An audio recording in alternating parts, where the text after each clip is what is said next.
I, being the altruistic dude that I am, turned to Twitter and tried to point Tana in the right direction. Tana replied to my tweet and, predictably, denied that she had edited her butt. In order to encourage Miss Mononucleosis to address these problems, I pulled up some satellite footage that makes the editing a little harder to deny. Her brand of comedy centers around a willingness to look bad and then look beautiful. To be the butt of the joke, But other times, the bully. Lele would have her child fans believe that not only is she both of these people, but so are they.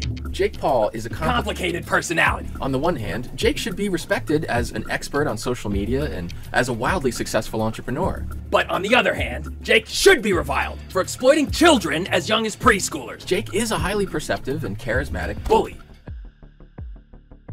If you look into the description and you look at his video introduction, this video is pointing towards the illegality of Jake Paul's business venture. Don't believe it? It's the first sentence. This video does not prove without a shadow of a doubt that Jake Paul is breaking any law, at least in the United States, and well, I didn't expect it to. But I expected more than what the first 15 minutes delivered. This video is a beautiful take and a fresh stance on a worn-out subject. And also, Nick sitting there and saying, if journalists don't do their research, then this will be a disaster.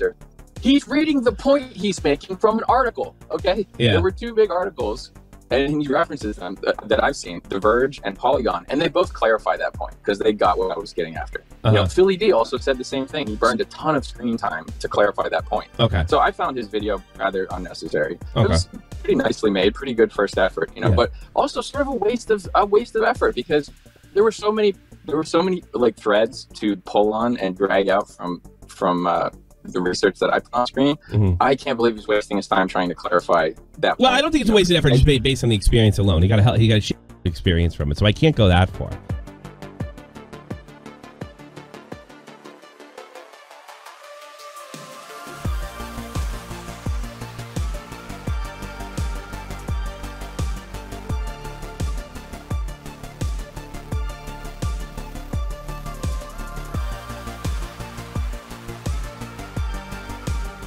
You know, like all trans people are obviously not the people who have autogynephilia and who are wearing no underwear underneath a dress and crossing their legs reading a book to children might be right if that is what they want to do on a Saturday afternoon.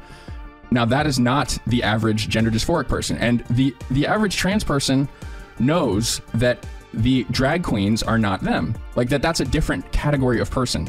And it's unfortunate because I think a lot of normies don't know the difference between this. Hi everyone, it's me again.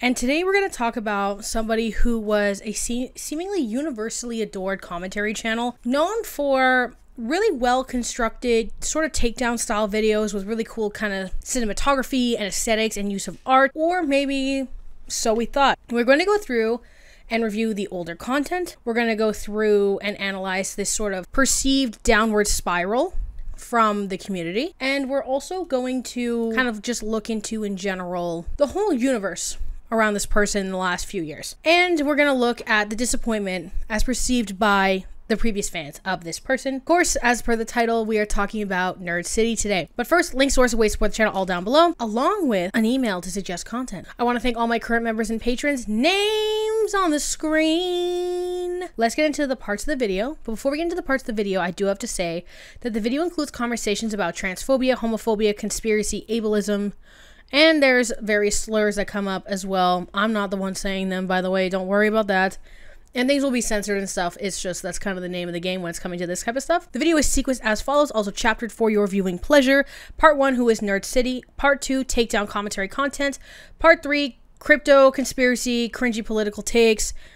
Part 4, TBH podcast madness. And Part 5, or just the end, is the conclusion.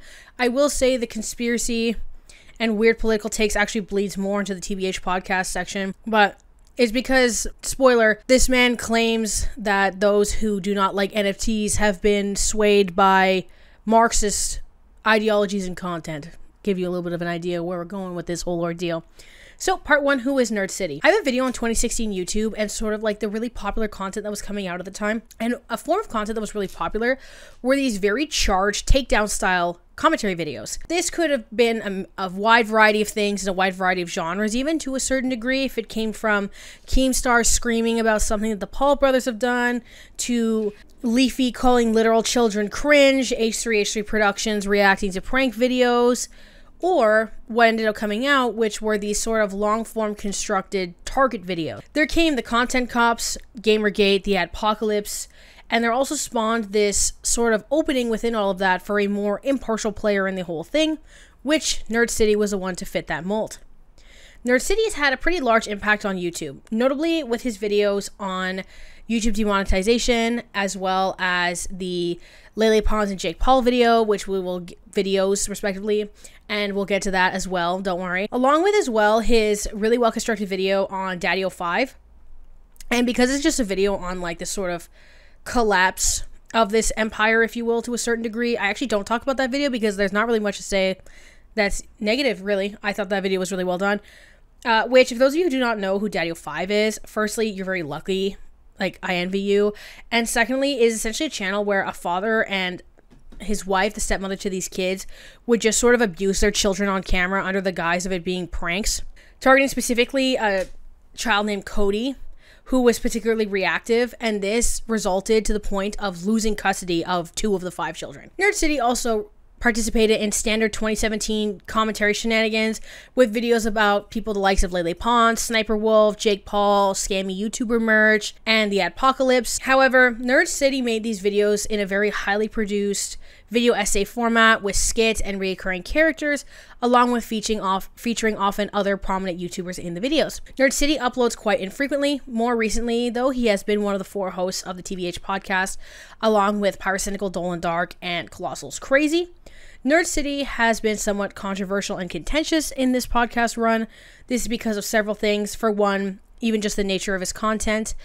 And this is also just goes generally him being sort of contentious.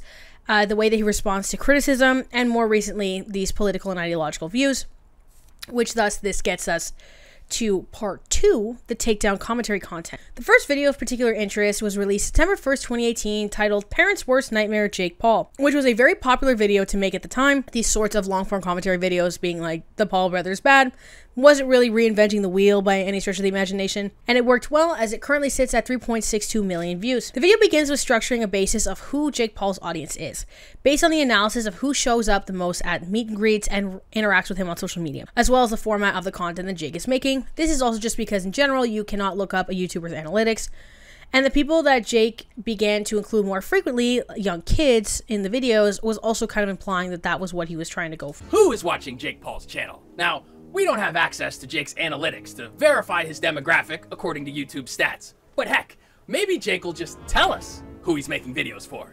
Is he that foolish? Who is your audience? Who do you make your videos for? Yeah, my audience is definitely younger. I'd say it's like 8 years old to like 16 years old, and so that's where I try to like cater the content towards. So who is your average Jake Pauler? An 8 to 18-year-old. 8-year-olds, dude. Scan the crowd at any Jake Paul fan meetup, and there are preteen fans as far as the eyes can see. And that's no accident. Jake Paul's content is targeting fans far below the age of 12. And despite all of the criticism and bad press that Jake Paul has gotten, and I sorted through quite a bit, no one has exposed all of the ways that Jake Paul is doing it. From this, Nerd expands to the concept of protections for children in mainstream media and how that was incorporated into the law in the 1990s, particularly when we're talking about things like advertising towards children. And he sort of, this is where like the biggest point of argument gets to, is that to some it's implied that he wants that regulation to come to YouTube, while others see that he was more so saying that, well, how come if you act immorally in this way, you have no repercussions at all, while in all other forms of media that is the case. The main point of contention, too, is bringing in these sorts of laws and the broadcasting laws and general media laws that come around with the children's advertising. Because even though these laws don't apply to YouTube, Nerd City says directly, oh, these are against the law in a bunch of states or a bunch of countries. I'll put that clip in now. As well as reasons why Jake Paul vlogs are flat out against the law to broadcast in the United States, the United Kingdom, and the entire European Union.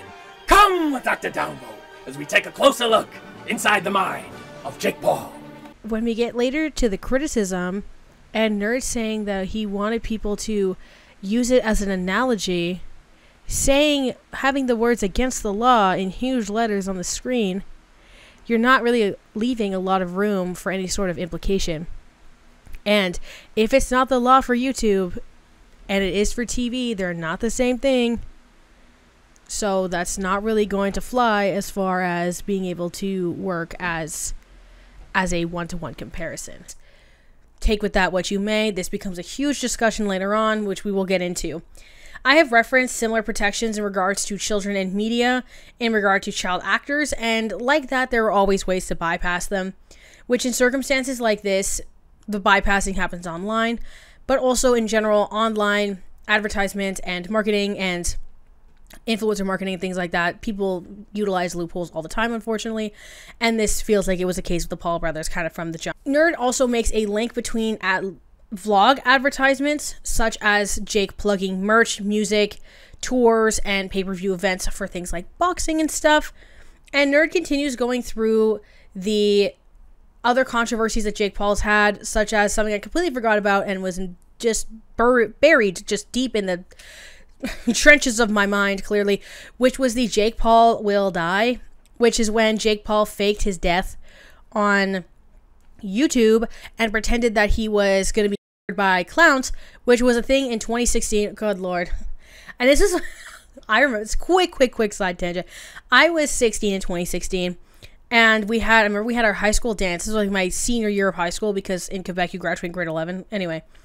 And I remember this was when, like, the clowns there was, like, stabbings with people that were dressed as clowns. And my ethics teacher, which even saying that, dressed as a clown at the dance. And I wish, like, it wasn't doxing, or I don't want anyone to know things about my personal life if I can avoid it, but I would show the picture, but it was just so funny.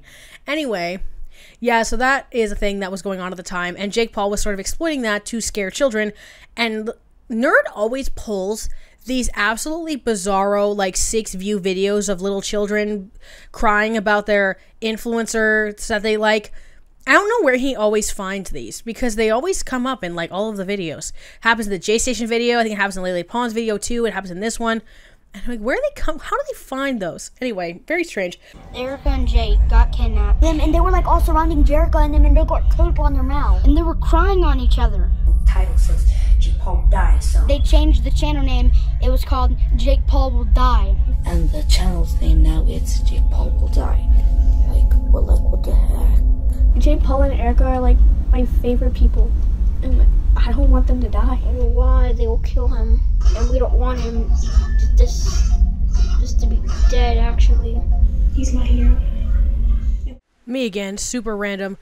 I'm just realizing that most of these, like, children in these videos are, like, fully actualized adults now, because that was 8 years ago.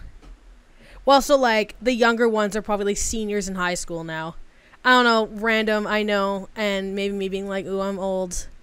But I just wanted to add that because that's actually making me lose my mind a little bit in editing. It brings up all these videos, like, little kids being like, oh my god, Jake Paul's gonna die with these clowns! And says that essentially that he's, like, emotionally manipulating the audience, which to a certain degree there is truth to. He also discusses the sort of weird sexual content between Jake and his employees and family members. When cycling back to this concept of taking advantage of his fans, there was the use of the manipulating of the relationship with Erica, and how, like, you know, oh, you love us so much and you stan us, so you should buy the Jerica merch, for example. Nerd also just goes into the general scammy nature of Jake Paul's kind of just whole ethos, and discusses the product line that he had, his merch, that it was just essentially just stolen clip art put into a bunch of t-shirts, and he actually makes a whole section where he remakes the different product images and shows how easy it is to do so. And then Nerd also makes a, like, they them pronoun comment, which in retrospect is, like, so wild to think about now that we know where he is at now. And this was very early into my script, where I had not yet gone through all the content, because I write the scripts as I go through everything, and, like, it got so much crazier than I could have ever possibly imagined. So now that this video's out, and those are all the main points of the video, in comes 150 subscriber, if that, 120 maybe, Nicholas Diorio. When he used to make face cam videos, girl. Oh my god, I was like, what is happening? It was so wild to see. Anyway, where Nicholas Diorio makes this video saying that Nerd City's Jake Paul video is misleading, and it's just so funny because when I see what Nicholas Diorio looks like in person, his voice sounds like a voice actor voice, so it was just so strange seeing a person say everything. But that's besides the point. I have to put this in right now because I mentioned this later in the video, but I'm like tee-heeing and giggling and swinging my feet just remembering that this exists. A big argument that Nicholas Diorio makes, and this is why I just come for everybody, because like there is not a single hypocriteless person, that's not a word, but you know what I mean, in this whole ordeal. Because let's keep it a stack for a minute. A big thing that Nicholas Diorio whines about in the responses in his videos and things like that, and I'm gonna have to censor this just because he spams the PDF word a bunch of times, because I was annoyed that the way that he would sensationalize content in relation to that. I went back 30 years in my DMs on Twitter, and Nick, who was like, well, I had 100 subs, and then Nerd City came for me, and why would you come for someone who's so much smaller? I have a stream from Nicholas Diorio, and there's another one with Edwin and Bobby or Mr. Boblax himself, I think, and Tipster, I think, as well, but I don't really want to look through that one either because it's kind of all the same stuff. But where my video, I swear to God, had like less than 100 views at the time, and Nicholas Diorio looked at it and streamed it twice, commenting on it, and I found a tiny clip. Because he called me honey at one point, and I felt like my skin shriveled and my soul got sucked out of my body. To this day, the video's 3 years old, and it only has 4.9 thousand views, by the way. So he hasn't put me on camera yet because I think he didn't want necessarily there to be like a hate mob. But this doesn't stop him when he brings his 4 friends in. And even though I had like 1,000 subs at the time, people DM me the video, so I actually I have a tiny clip from it that I'm gonna insert now. And it's not that I actually like it, I don't really care that much. The arguments I found to be quite weak as well. I thought they were pretty silly, and I still think they're silly when I'm looking back at it. Like, it's just him kind of just being like patronizing me pretty much just because I'm like a girl, it feels like.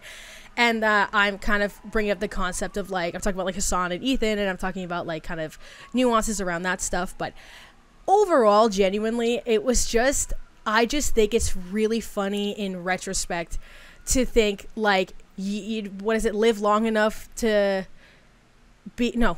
die a hero or live long enough to be a villain or something like that, whatever that saying is. Do I gotta cover another story about a? Is that would that make you happy if I cover more stories? Oh, we can't talk about the thumbnails today, honey. That's the least of my worries. What the mean? Want to tax people, rich people more, make it harder for them. It's not hard. I'm sorry. Anonymous YouTuber said we gotta go back to covering pedophiles. I didn't want to do it, chat. Unfortunately, we gotta talk about a new story involving a pedophile. I was like, you really just did the same thing as me?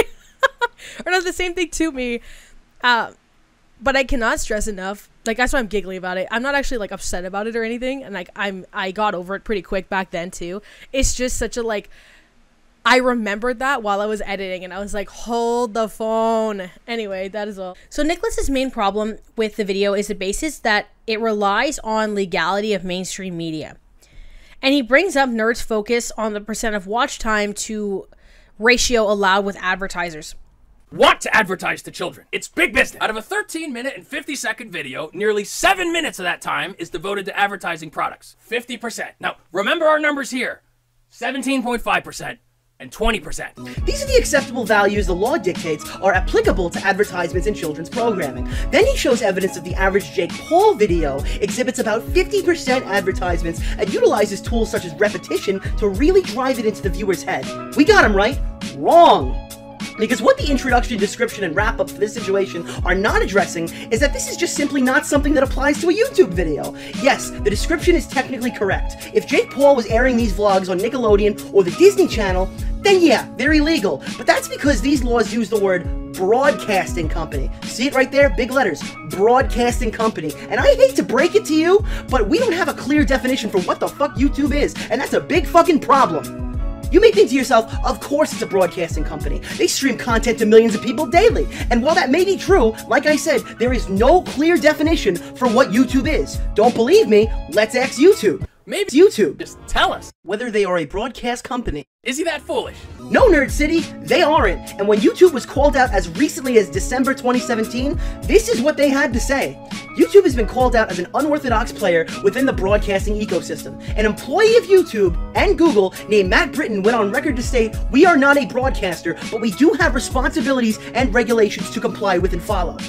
So what Nerd City says in this video is, on TV media for children, the average amount of commercial time per slot can only be 17.5 to 20% of the total runtime. So for example, 30 minutes, 20% is 6 minutes, right? So only 6 minutes of commercials are allowed to run on children's media that are like advertisement based within that runtime. So the episodes have to be 24 minutes long at shortest.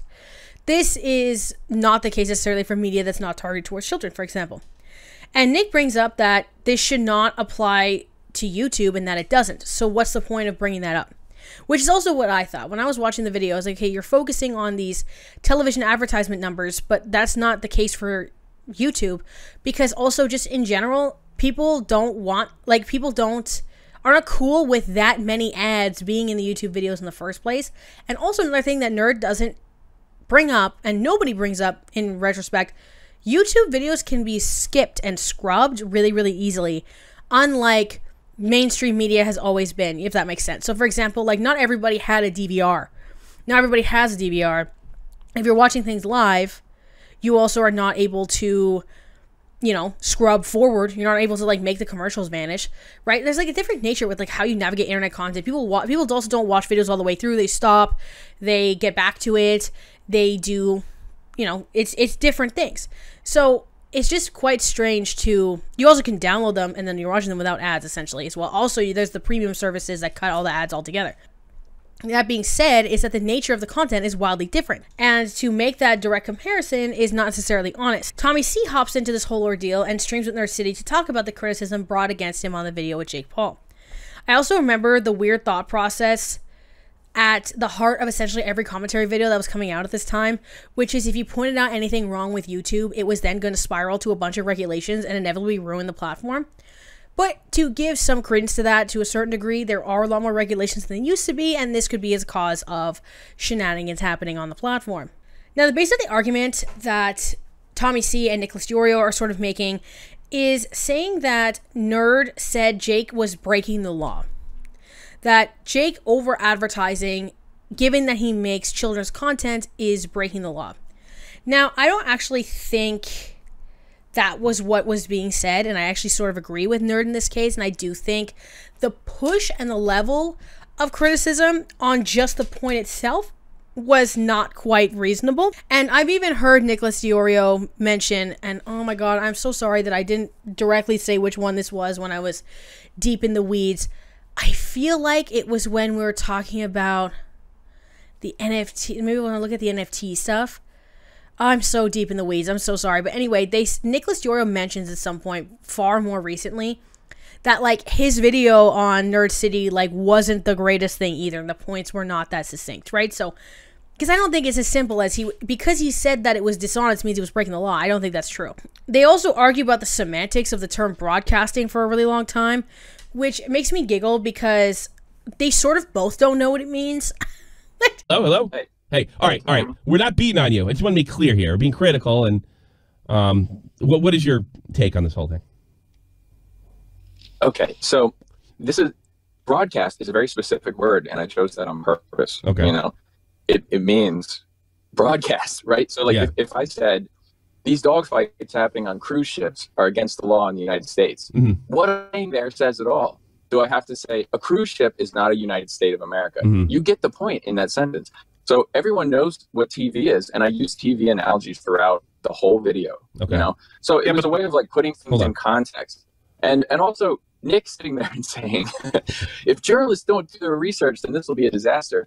He's reading the point he's making from an article. Okay. Yeah. There were two big articles, and he references them that I've seen, The Verge and Polygon, and they both clarify that point because they got what I was getting after. You know, Philly D also said the same thing. He burned a ton of screen time to clarify that point. Okay. So I found his video rather unnecessary. It was pretty nicely made, pretty good first effort, you know, but also sort of a waste of effort because there were so many like threads to pull on and drag out from the research that I put on screen.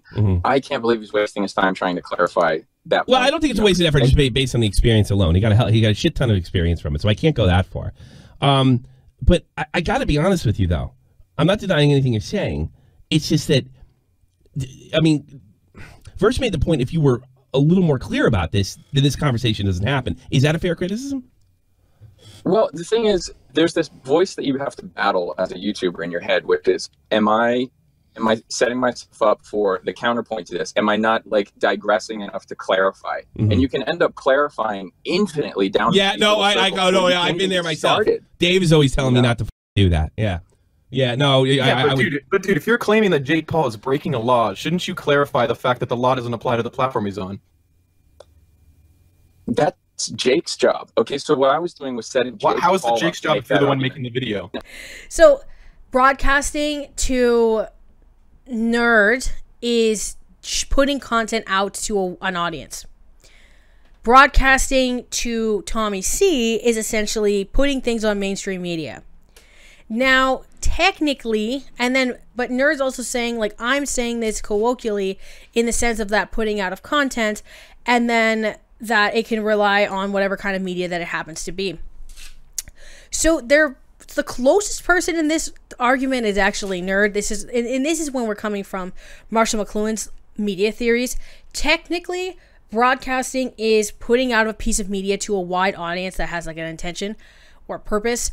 And then narrowcasting is when you put things out to a very niche specific audience that intends to have more impact on a particular action that they have. So it's interesting because this Tommy C stream is probably one of the most narrowcast things I've ever seen in my life, because it's two guys that don't really go outside enough arguing over the semantics of this huge YouTube video that this far more popular person made about this far more popular person, and the frustration of these far less popular people criticizing them in any capacity, which I think is hilarious, because it's just like, this is also why, and I'm gonna say this now, nerd, if you're watching, hey gang, hey Gorley, hey they them pronouns and bio Marxist.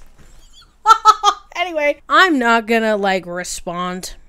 If you leave a really long comment, I'm not even gonna pin that bitch. Like, argue with the wall on this a little bit. I don't know really much about you as a person, and this is not like a personal attack on a personal level. And like, also, to me, it's not that serious. I come in here, I whine, I bicker, cut a check, pay my student loans. Like, that's literally it. And if you leave me a long comment, you make a video, whatever. Sneeko's like called me every name under the sun, you know what I mean? And that's the same guy who was like waving Glocks around, you know what I mean? It is what it is. I think that there's definitely like this aspect of way too much emotional investment in the criticism to the content. The amount of views, the amount of likes that you get, the amount of shares that you had, the amount of people that were talking about these things, and the wide respect for it should have stood on its own. Really. And it didn't. And that is the basis of your being nerd in this case, of nerds' decay and loss of respect in the community as this consumed more and more of his mind. And if this is something that can't be handled, it's the nature of the game, then you shouldn't be in it. And that's not me saying that you shouldn't make content in the sense that your content is not worthwhile, because I think it was quite good and it was usually pretty solid. And there's obviously always going to be things I disagree with in the videos, but that it is what it is. It's that lack of balance, and the balance is the most key thing in these sorts of conversations. So while I can understand that the arguments feel nitpicky, the way that nerd seems unable to conduct himself even remotely calmly in this, it becomes a debate on stream presents a stark contrast from the character that is supposed to be portrayed in the videos as this person who has a lifetime worth of receipts on somebody and can do every single thing that they do in a pinch, from making their merch, from how they structure their content, from like the goal of everything that they've done, to looking in their backlog, to seeing how they interact with their fans and doing all this stuff. But then when you're challenged on semantics of a pretty easy term to understand, you're melting and you're molding. So that's going to become something that people can lose respect for you for, because to a certain degree, while YouTube, and especially content like Nerd Cities, is not necessarily aimed to be authentic, as in it's clearly a character, it still is never going to completely escape the parasocial lens or the concept that you are at least somewhat like the content that you're making, because that would bring forth the idea that you like the content that you're making. They continue debating the concept of using broadcast directly versus an analogy. I went on this rant already. Also, the moving of victimization that Nerd comes in with is nuts. It's so quick too. He says things like, "You made up a rumor that I made a mistake," as if as if it was impossible that he made a mistake in the video in the first place. To point something out as a mistake and you try to deem it not to be due to semantics isn't a rumor. It's an opinion. And having an opinion is not a rumor. And he's talking about things that did in fact happen in the video. About a Keemstar or a Face Banks or somebody we actually didn't like. I think we were fair. Yes, we were joking around, and we were also we were also goofing. What you're doing when you do something like this is you're creating a rumor that I made a mistake. You know, that kind of, haven't you seen No, that we're creating an opinion. No, we're creating an opinion that you may have made a mistake. That it's debatable that you made a mistake. No, that's not true. That's not misinformation. We believe you may have made a mistake. And it is, and I do believe it's subjective, and I do believe it's up for debate. I haven't heard it qualified in that way. You know, it's like Nerd City made a mistake. I f***ed up is in the thumbnail of that video that you guys are showcasing. I have no power over what Nick does. Frankly, I don't care what he does. I don't care if he clickbaits your name. I don't care. All right, take it easy. Everybody take it easy. Let's calm down. Can I say something really quick? Sure. I do think both sides brought really good criticism and good points. You know, I think Nerd City did bring good points about Jake Paul's content, you know, and what he does do. And I think Nick did bring a good point to, you know, maybe not everything is what we think it is. We might think it's like, oh, we should take down Jake Paul because he's doing all this stuff because this is what the law says, but the law necessarily doesn't cover all of the internet because nobody really wants to put laws onto the internet yet. And they're trying to. And that's correct. You know, he's making both arguments there. What he's doing, both sides of a potential argument that would come between a defender of Jake Paul and of myself. You know, he's saying Jake Paul can do what he wants on YouTube, and then he says later, but we shouldn't be able to. That's the discussion, you know, and Nick is having it himself within this video, but in the context of saying I made a mistake. Yeah, because that's his opinion. It's his opinion that you made a mistake. I think his opinion made a mistake. I don't know if it's I don't think it's a technical fact that you made a mistake. I've said this not 3 minutes ago that it's subjective whether you made a mistake. I don't know if there's a clear cut either whether you made a mistake or not. Nick comes back later with another video where he says that Nerd is a poo-poo baby who can't take criticism, which he also brings up that the video he originally made on Nerd City had 152 views when he watched it. And here I have it. Nick had 102 subscribers at the time. That's so nuts. I think, and it's funny talking about this person as in Nicholas Diorio in this context, because a lot of you don't remember because you weren't around yet. I had 1,000 subs, maybe 1,100 subs to be generous, and I made a video on Nicholas Diorio, Augie, Blacks, Tipster, and what's that other guy's name? Edwin? And then Nicholas Diorio streamed it. Like, me with like no subs, Nick streamed it with Augie, Blacks, Edwin, and maybe Tipster was there, and they like kept like mocking that I had books and stuff. So it's just so funny in contrast when I look back at this that Nick was making the argument that like Nerd was super pathetic, and then I'm reading this out now when Nicholas Diorio did that to me. And this is not me saying I'm a victim of Nicholas Diorio. He actually had immediately unlisted the stream as someone sent it to me. And this is kind of, I think, one of the first times I'm mentioning this on video that I do, in fact, have the stream.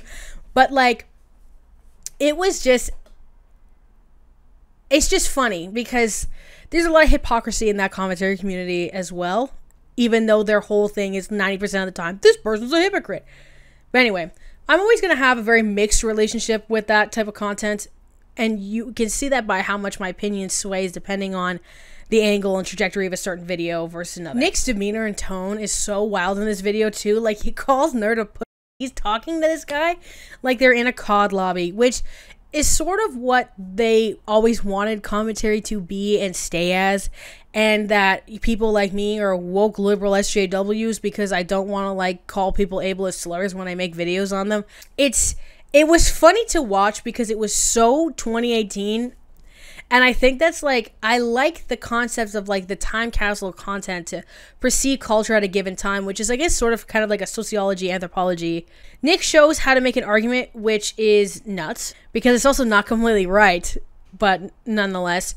He says person 1 makes an opinion, person 2 says something about that opinion, and then you address the thing that the person said about the opinion. Now, this is under the guise that there are no, like, factual points to construct the opinion in the first place. But I digress. I've talked about how to make an argument so many times.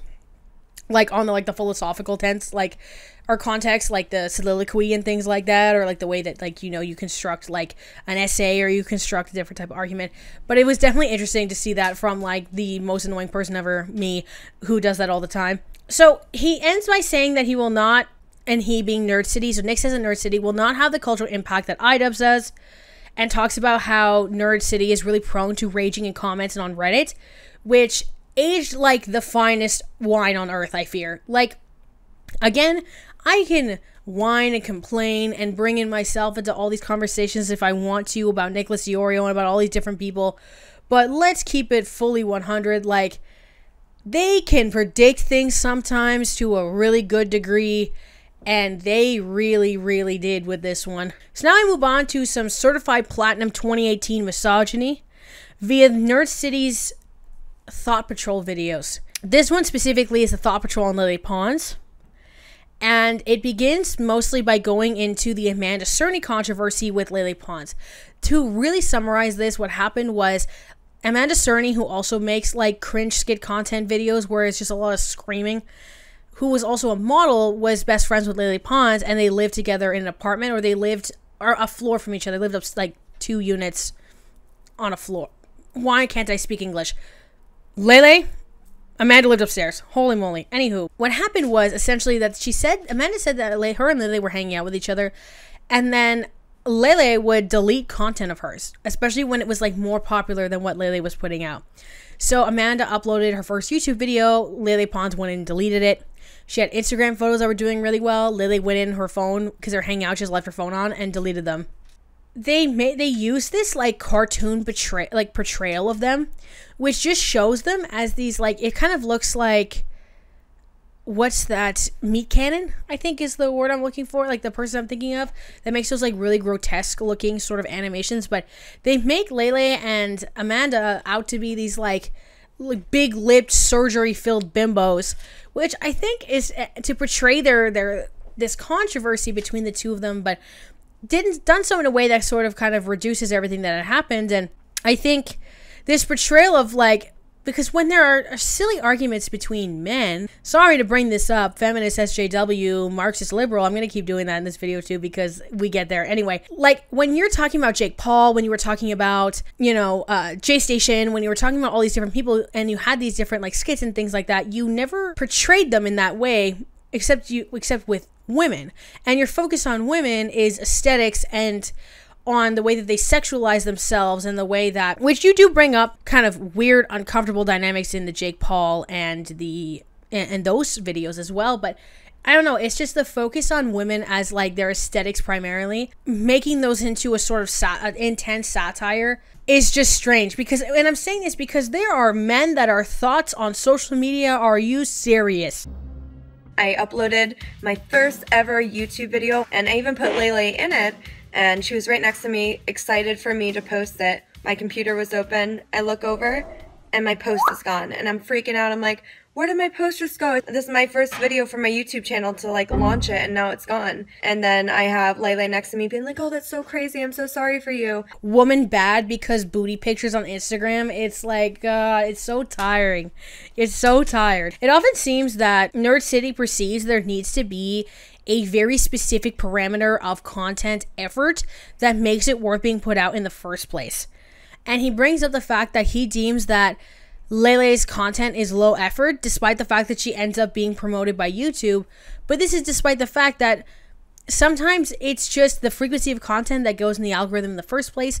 And that argument almost felt like it's like I'm butthurt that I am not in the same position as her. Nerd once again dedicates a section to the content being catered to children. An audience of 2018 edgelord gamers seems to be way better than an audience of kids. And I understand the concept is that she has kind of sexualized content and whatever, but it just always kind of feels like, to him too, it just seems like content that caters to younger people is just not to the caliber of his content. It always, the structure of it, and maybe it's just because I kind of know more about him as a person from, or as his persona, at least online, from looking through everything, that I feel this way in retrospect. But it kind of always feels like I make better content than you and I'm not as known as you are, and that's wrong. Like, he thinks, Nerd City thinks he's right without argument all of the time. And he says, oh, I'm open. No, you're not open, because you're fighting people on Reddit, you're fighting people with the comments, you're fighting people on stream, you're fighting people on Discord. I've never ever once seen Nerd City concede to literally anything. And that is not because he's always right. That is not at all even possible. Like, give me a break. There were obviously pretty good points regarding the inappropriate videos between student-teacher relationships. That ends up becoming an argument later because Boblax or Augie or something was like, it's clearly a joke and it's satire. And Nerd's like, well, she's promoting like statutory relationships between teachers and students. I'm also just a teacher by trade or whatever. And I do think that it's a little bit much, I will say. I think that it's not even something that should really be depicted online. But that's neither here nor there, I guess, to a certain degree. Take that with what you will. Nerd City talks about the use of Lily Pond's use of Photoshop and how it makes people insecure. I find that he's putting way too much responsibility on Lily Pons in that regard, and doesn't seem to actually reflect on the fact that maybe that reality of that being the beauty standard, that Lily Pons got like sucked into it, especially as someone who is a woman making content. And the fact that Nerd City gets animated content that makes her into this exaggerated sex object anyways. So you're perpetuating the same sort of parameters that you're dogging on her for, which again is very strange. I keep saying you because Nerd City's so tapped in to criticism of him that like I feel like this will end up being seen, even though I kind of don't want it to, just in the sense of like, I don't know if I want like rage replies in my comments, but it is what it is, as I've said before. Nerd City plugs Brittany Broski at the end and Carolyn Constner, girl, as like funny women videos.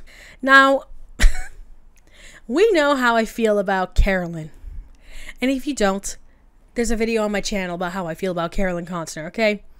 Really, really, really TLDR. She faked a pregnancy for Patreon money. E-begged by pretending to miscarry. That's the actions of a very logical individual, for sure. Someone that I would love to talk about in my videos, I would love to plug. Don't watch her. Or that's how I feel. I wouldn't want to. That's where I'm at with that. But anyway. Nicholas Diorio comes for Nerd City again regarding the Lele Pons video. So he starts with showing a clip that Nerd City was talking about how there was more regulation coming to YouTube. And that's not what he wanted with the Jake Paul, Lele Pons videos, just the videos he makes in general. So a pretty interesting discussion spilled out on Twitter yesterday regarding a video that Nerd City uploaded against Lily Pons. This video was about 50 minutes long. I watched it. I personally enjoyed most of it. But with it being a 50-minute video, there's bound to be some parts of it that are not as good as others. And a YouTuber who goes by the name of Nicholas Diorio was quick to point this out on his Twitter when he said, "Someone just said this to me and I think it sums up my ideas perfectly.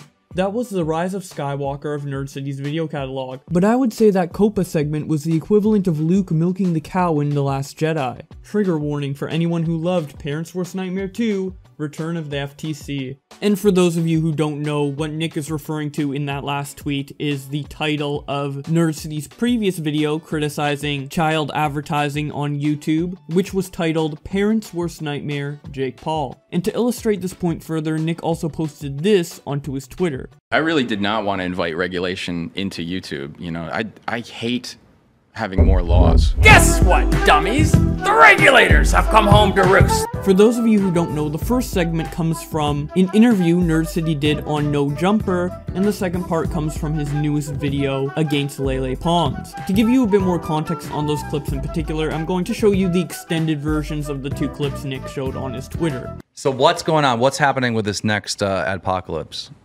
But this is with the kids' videos? Yeah, well, I guess we're seeing the results of It's going to affect us too, though. Really? Yeah. Oh, shit. We're seeing the results of the settlement between the FTC and YouTube. I guess they agreed that YouTube's going to need to take certain steps in the future to, you know, to make sure that children aren't being targeted by weirdos. Well, you made an excellent video showing that fucking Jake Paul was literally breaking all kinds of FCC laws and stuff. So one of the things that really I chuckled at was to see that Jake Paul was admitting that I'm making content for 8-year-olds, because he's just put himself in a category of content that has very strict regulations. So I wasn't saying at the time that Jake Paul was breaking existing laws that would cover YouTube. But if there were laws. Yeah, look at applicable laws. Like, even if they don't cover you yet, or they haven't been tested in court to apply to this new medium, look at what the close laws are, because those are probably going to be the ones that clamp down on you. I really did not want to invite regulation into YouTube. You know, I hate having more laws.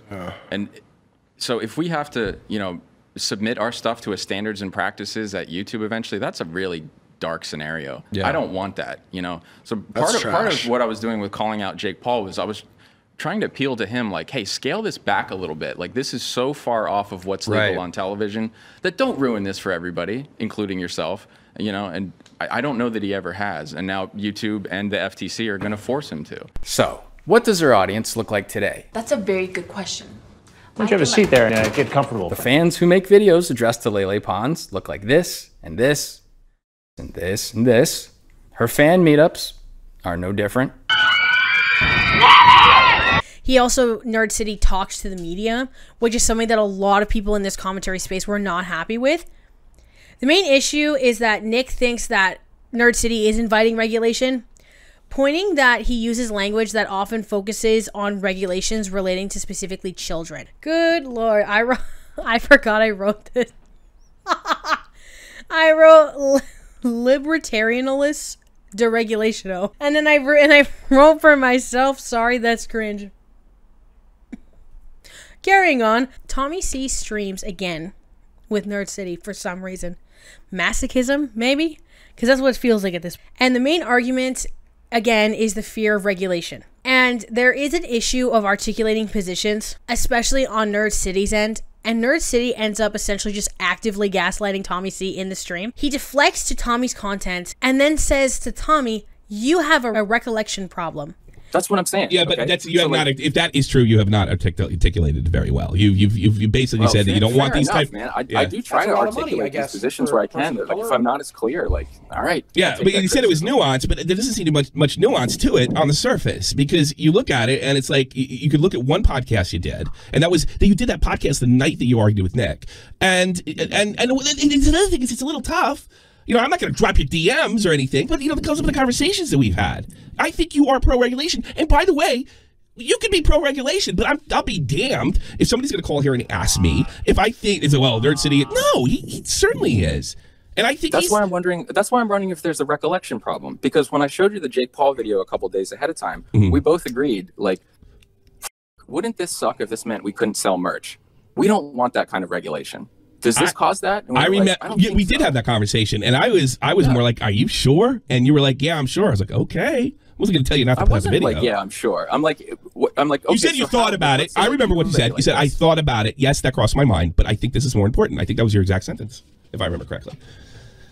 Well, yeah. that doesn't jibe with how I feel about it, which is like, no, I don't think taking Jake Paul down would mean is worth us not being able to sell merch. Why are you taking people down, nerd?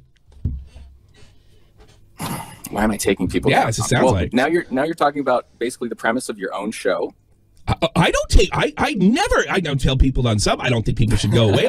You've bragged about taking down group chats, about like trying to take down Keemstar, about it's people making a living. I took down a group chat. I took down I took down a group chat that was working with lawyers and a well-known hacker to put a app on them. That's a lot different than Jake Paul should be able to make content on the platform, don't you think? It's a different stratosphere. Which, if you don't know what gaslighting is, it's typically just like telling someone that their reality isn't real. And one of the most common ways to do so is saying you didn't remember that properly. So the recollection problem is just a bigger word used for the same thing, which I thought was so wild. Nerd City is, as I mentioned, was going to the media. And Tommy C kind of conflates that as going to the government as well. On all sides of this, Tommy C and Nerd City on both ends are just arguing at each other that they are most aware of the benefits of the platform, where Tommy C is super libertarian and Nerd City pretends to be libertarian but isn't. And that's also an issue that people have, is that it feels inauthentic that Nerd is like, I don't like regulation, but then just is constantly bringing that up in all of his videos. And I just feel like they're both being obtuse, because I think they're just both coming in expecting the other to have the answers they want, which is why I don't debate people on the internet. We've spoken about that before too, girls.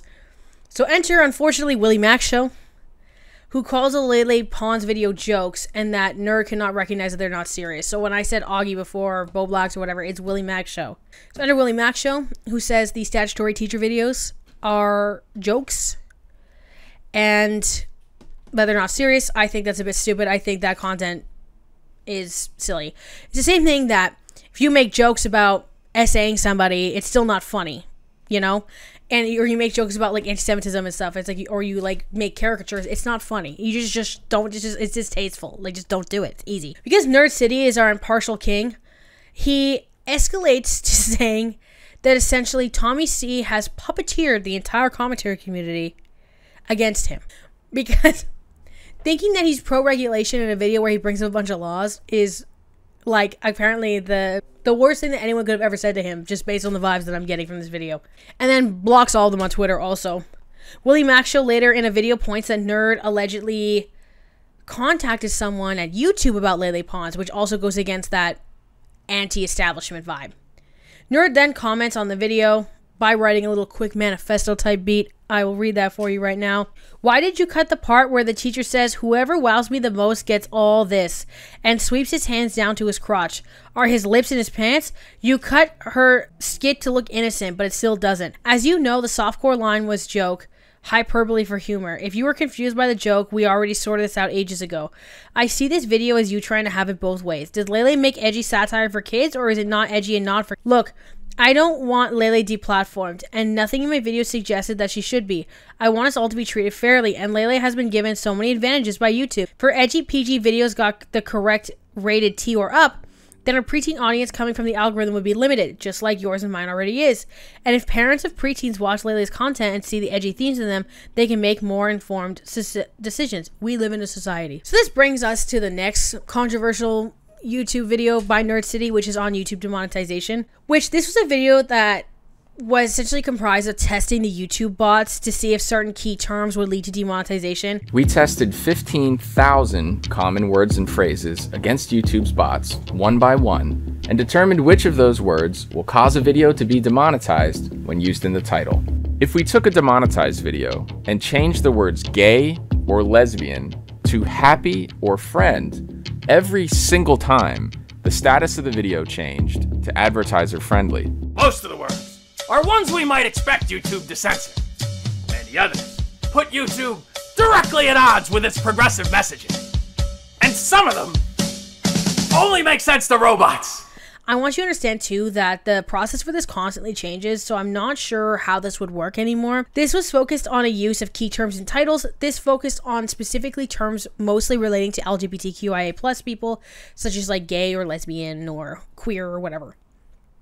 Then we talk about how YouTube has manual reviewers, which this is when we start getting into like the sort of conspiratorial thought processes that Nerd does mostly now, because he brings up the fact that the manual reviewers are from countries where labor is cheaper. Brings up like countries in Asia and the Middle East or whatever, where being part of the LGBTQ community is not necessarily like allowed legally. And as a result of that, essentially, that because they're the ones manually moderating, that they would be banning the content. Biggity, biggity, biggity, biggity bot. When a bot has demonetized a video, and a creator has logged in and noticed this, they have the option of appealing this decision. The appeal then goes to a human reviewer. The decisions made by those human reviewers then train the bots whether they were correct in their decision. Basically, we've taken the appeals data from the last several months, and we've looked at, okay, when have people appealed where after human review, we've agreed with the appeal, which means that the original decision was not as accurate as it could have been. And then how do we kind of use that information to tweak and tune and improve the classifications up front? With so many videos being automatically demonetized now, that naturally creates a lot of appeals. Google announced that it was hiring 10,000 human reviewers to deal with these in 2018. Last year, we committed to having over 10,000 people who are working on controversial content. Hiring that many new employees is expensive. So, of course, the workforce is low-skilled and low-paid. Here's a difficult question. Is LGBTQ opposition stronger than average among the people who would take this job? The United States has not yet reached a consensus on issues like transgender access and whether businesses can deny service to same-sex couples. Those issues are contentious from state to state. Are the bots continuing to reflect the biases of these new employees? Regular folks who didn't pursue a liberal arts education in a blue state. You know what I'm saying? Is any of the work being outsourced to developing nations? Our sources say that Lionbridge is one of the companies helping to train these bots. Lionbridge employees have talked about reviewing videos for Google on this job board. Some of their complaints are that they don't get enough guidance and the instructions are unclear. Sound familiar? One of the services that Lionbridge offers is training AI. They employ a massive army of stay-at-home workers, and they're currently hiring in all of these countries. In many of those places, homosexuality is still illegal. Google is the most powerful company in the world, and these are problems that most people would prefer to ignore. Now, you may have heard the phrase, the 800-pound gorilla in the room, or the elephant. If the biggest website in the world is punishing the word gay, well, maybe it's time to take the controls away from the gorilla. I'm a doctor of hate, and even I would never allow evil gorillas and elephants to control an army of robots. But I don't think that makes a lot of sense, because they'd be given guidelines on what to and to not ban or demonetize or what have you. And I can see to the fact that Nerd did show a list of reviews saying that people were unsure of the guidelines that were presented to them. Now, the reason why I still don't necessarily believe that this would allow for their personal biases to flood into like content relating to the LGBTQ community is because that would make YouTube look bad, right? And I think at face value, or at the heart of the content, that's the thing they want to avoid the most, is looking bad. And for that reason, I really think that they wouldn't put themselves at risk in that way. And I think the unclearness is for more like nuanced videos, you know, like a Nerd City video that gets demonetized. It's like, well, he was careful to show certain things and not other things. You know, there was not that much swearing, things like that, right? But when we're talking about something like just banning a video because it has a gay person in it, I think there would be something like that, especially because I've seen a documentary on this process before, and things often do get different reviews from different people and at different countries, different levels, and also maybe multiple times. I wish I could find the documentary. I can't find it. It was on Netflix, I think, or it was, I can't remember where it was because I have to, the syllabus is gone for the class I had. But regardless, I just want it to be understood that I think it is still strange to fully base that on the fact that the countries are from are in the Middle East and Asia, that would affect the entire platform of a company in California. Now, I go into this later as well, because when I'm talking about the expansion of the platform, Nerd never mentions that specific countries can ban specific content based on their own parameters. Now, Mika, how do you know this? This is going to be the most bizarro thing I've ever said, but a now privated video on my channel that none of you have ever watched was me doing my makeup and reading Trump x My Chemical Romance fanfiction. Now, in that video, I talk about my love for the song Disenchanted by My Chemical Romance, and audio like that, copyright, can have direct blocks from different countries only because of appropriateness of that content. And for some reason, I learned that day that My Chemical Romance is blocked in Saudi Arabia only. So there are specific content blocks can be done from specific regions. So I don't see why then YouTube would risk a general block from the reviewers if the countries can block themselves. Now, this is also a different time, but that video I did make in like 2020, I think. So, or 2020, like really early 2021 or late 2020. So it was still closer to the time frame this video was made. But I digress. That is my thoughts on this, to give a little bit more nuance to it anyway. Actually, the block has been removed on my Chemical Romance video. That being said, though, I had a video where I was talking about Taylor Swift albums, which I also privated, also specifically because I did not have favorable things to say about them.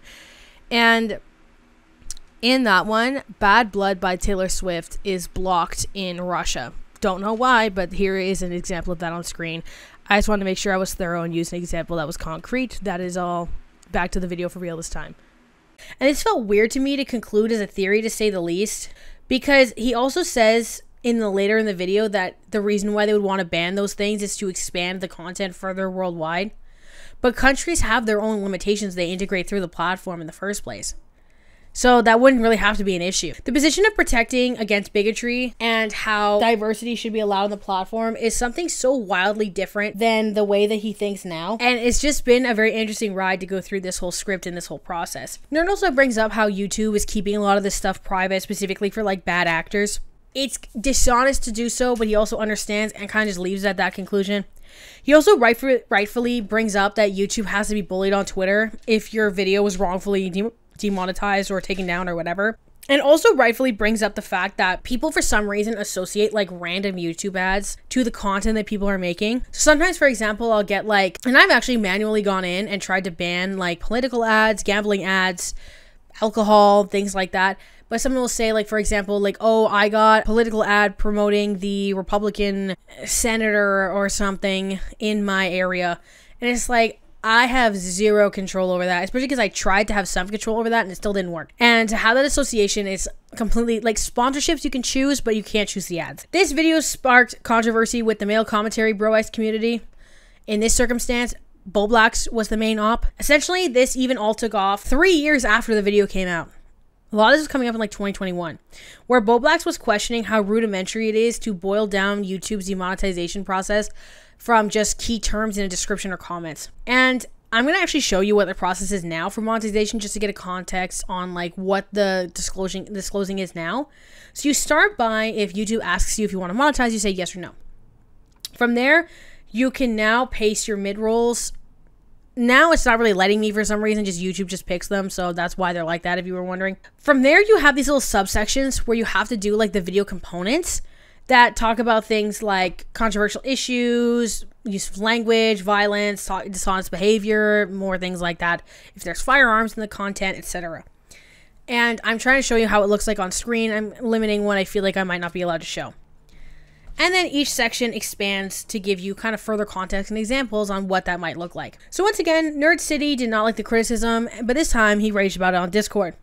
I'll put a clip in now. Please be aware of random ableist slurs that happen because of the nature of the content in these videos. I just want to preface that this is actually a section of tweets from the Devil, who is the sort of character that is in the Nerd City videos, who is sort of like the sidekick to the evil doctor, which is Nerd's character.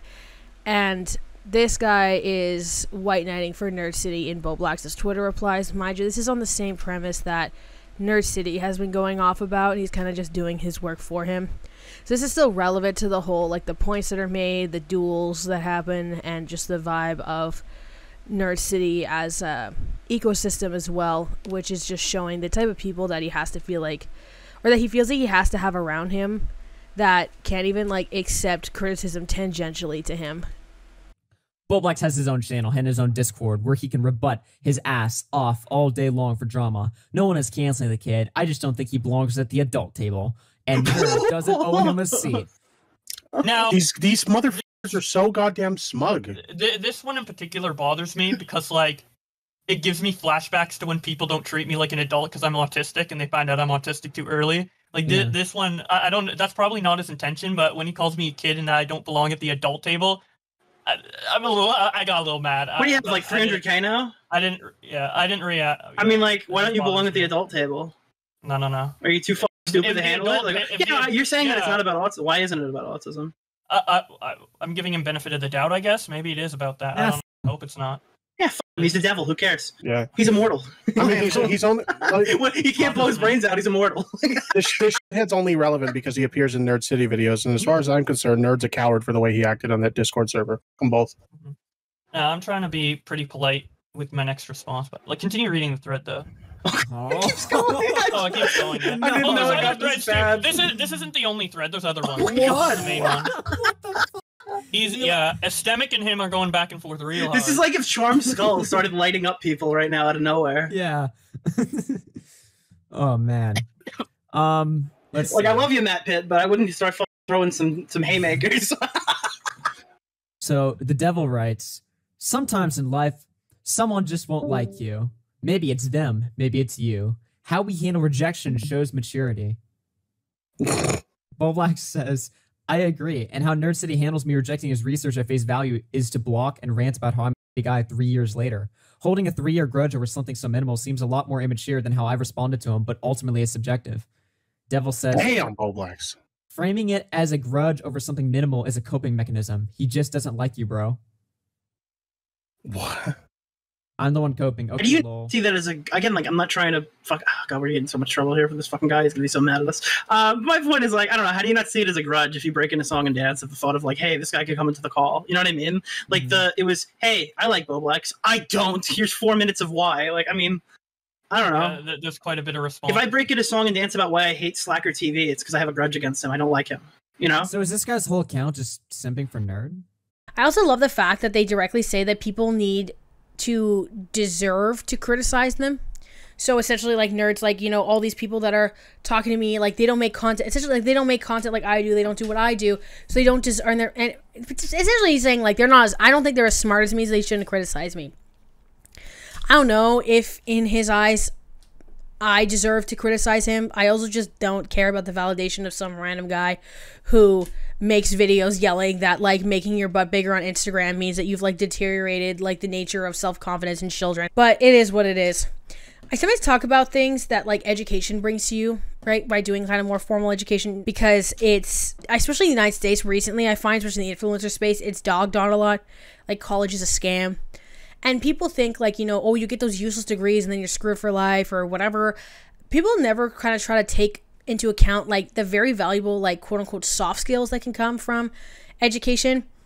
And I say that because, and this also goes into, like, vocational training and working and things like that, but the humility of facing rejection and criticism is something that is worth so much in the real world.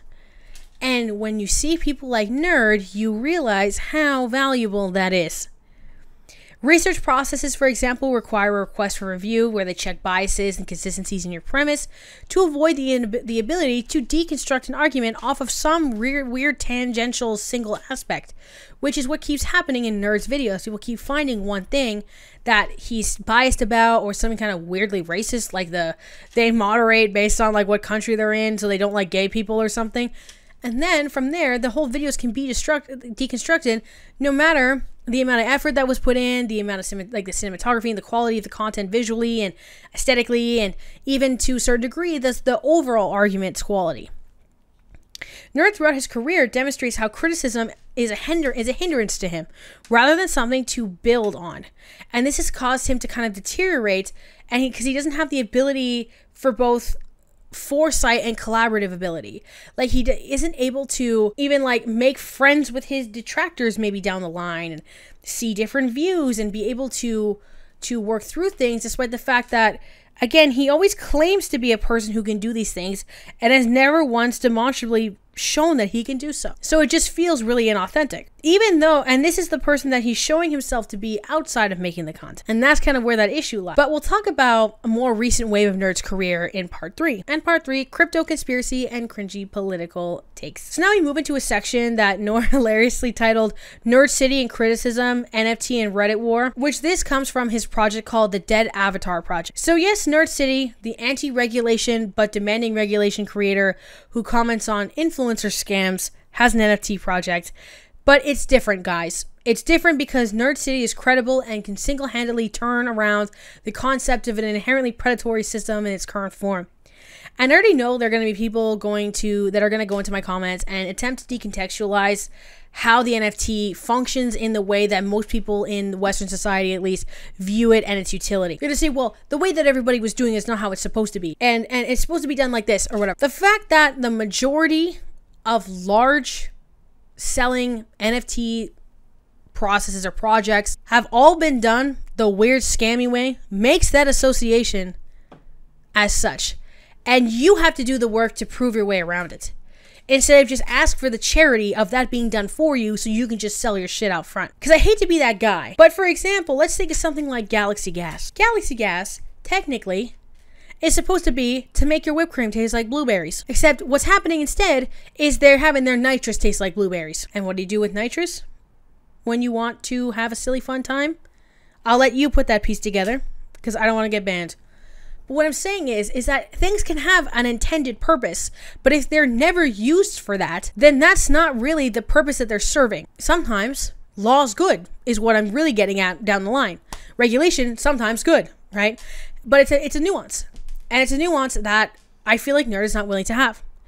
And because NFTs are always used like not always, but it's like they're being used time and time again to steal art, to scam people, to rug pull, to just make filthy rich greedy bastards filthier, richer, greedier bastards. That's how it's going to be viewed. And you have to do the work to prove around it because you chose to be in that industry. That's how it works. I don't know what to tell you. Because to shorten what I'm saying and to simplify it, I mean that differing to the supposed cause of something does not magically dissolve its adapted purpose or what the optics are around it. Because irony is not lost upon any of us, the video where this happens, where the NFT project is first plugged, is titled The Worst YouTuber of All Time, and this is about the YouTuber JStation. Now, don't get me wrong, the JStation video in and of itself is a very well done, in-depth video, arguably come for a very easy target because JStation is objectively a horrific individual. This video had the usual structure and the nice flow and scenery. Because like I usually have a hard time watching content from people I discuss in these types of videos. For the most part, with the Nerd City videos, this was not really the case. I had a pretty easy time going through all the content. And I will say that I did begin to notice a kind of pattern in the way that Nerd City structures his content. To be fair, my content is also usually structured the same way.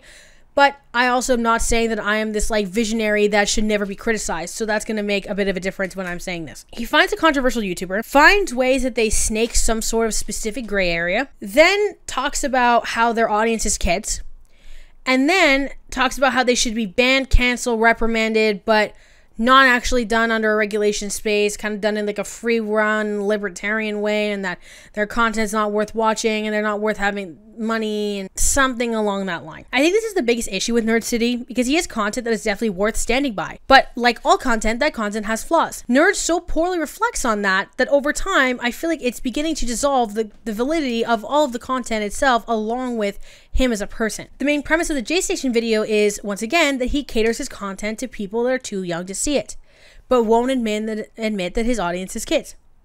And this is interlaced with interviews from people that knew Jay in real life and how deplorable he is as a person, along with some weird devil worship stuff.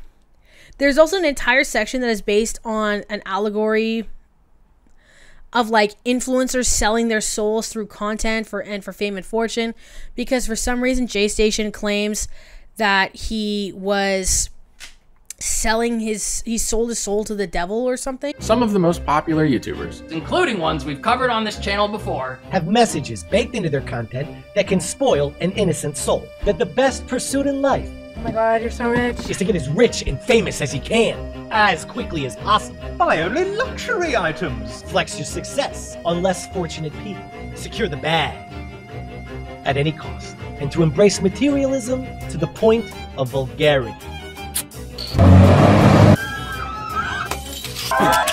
Bedazzled and stuff. Diamonds.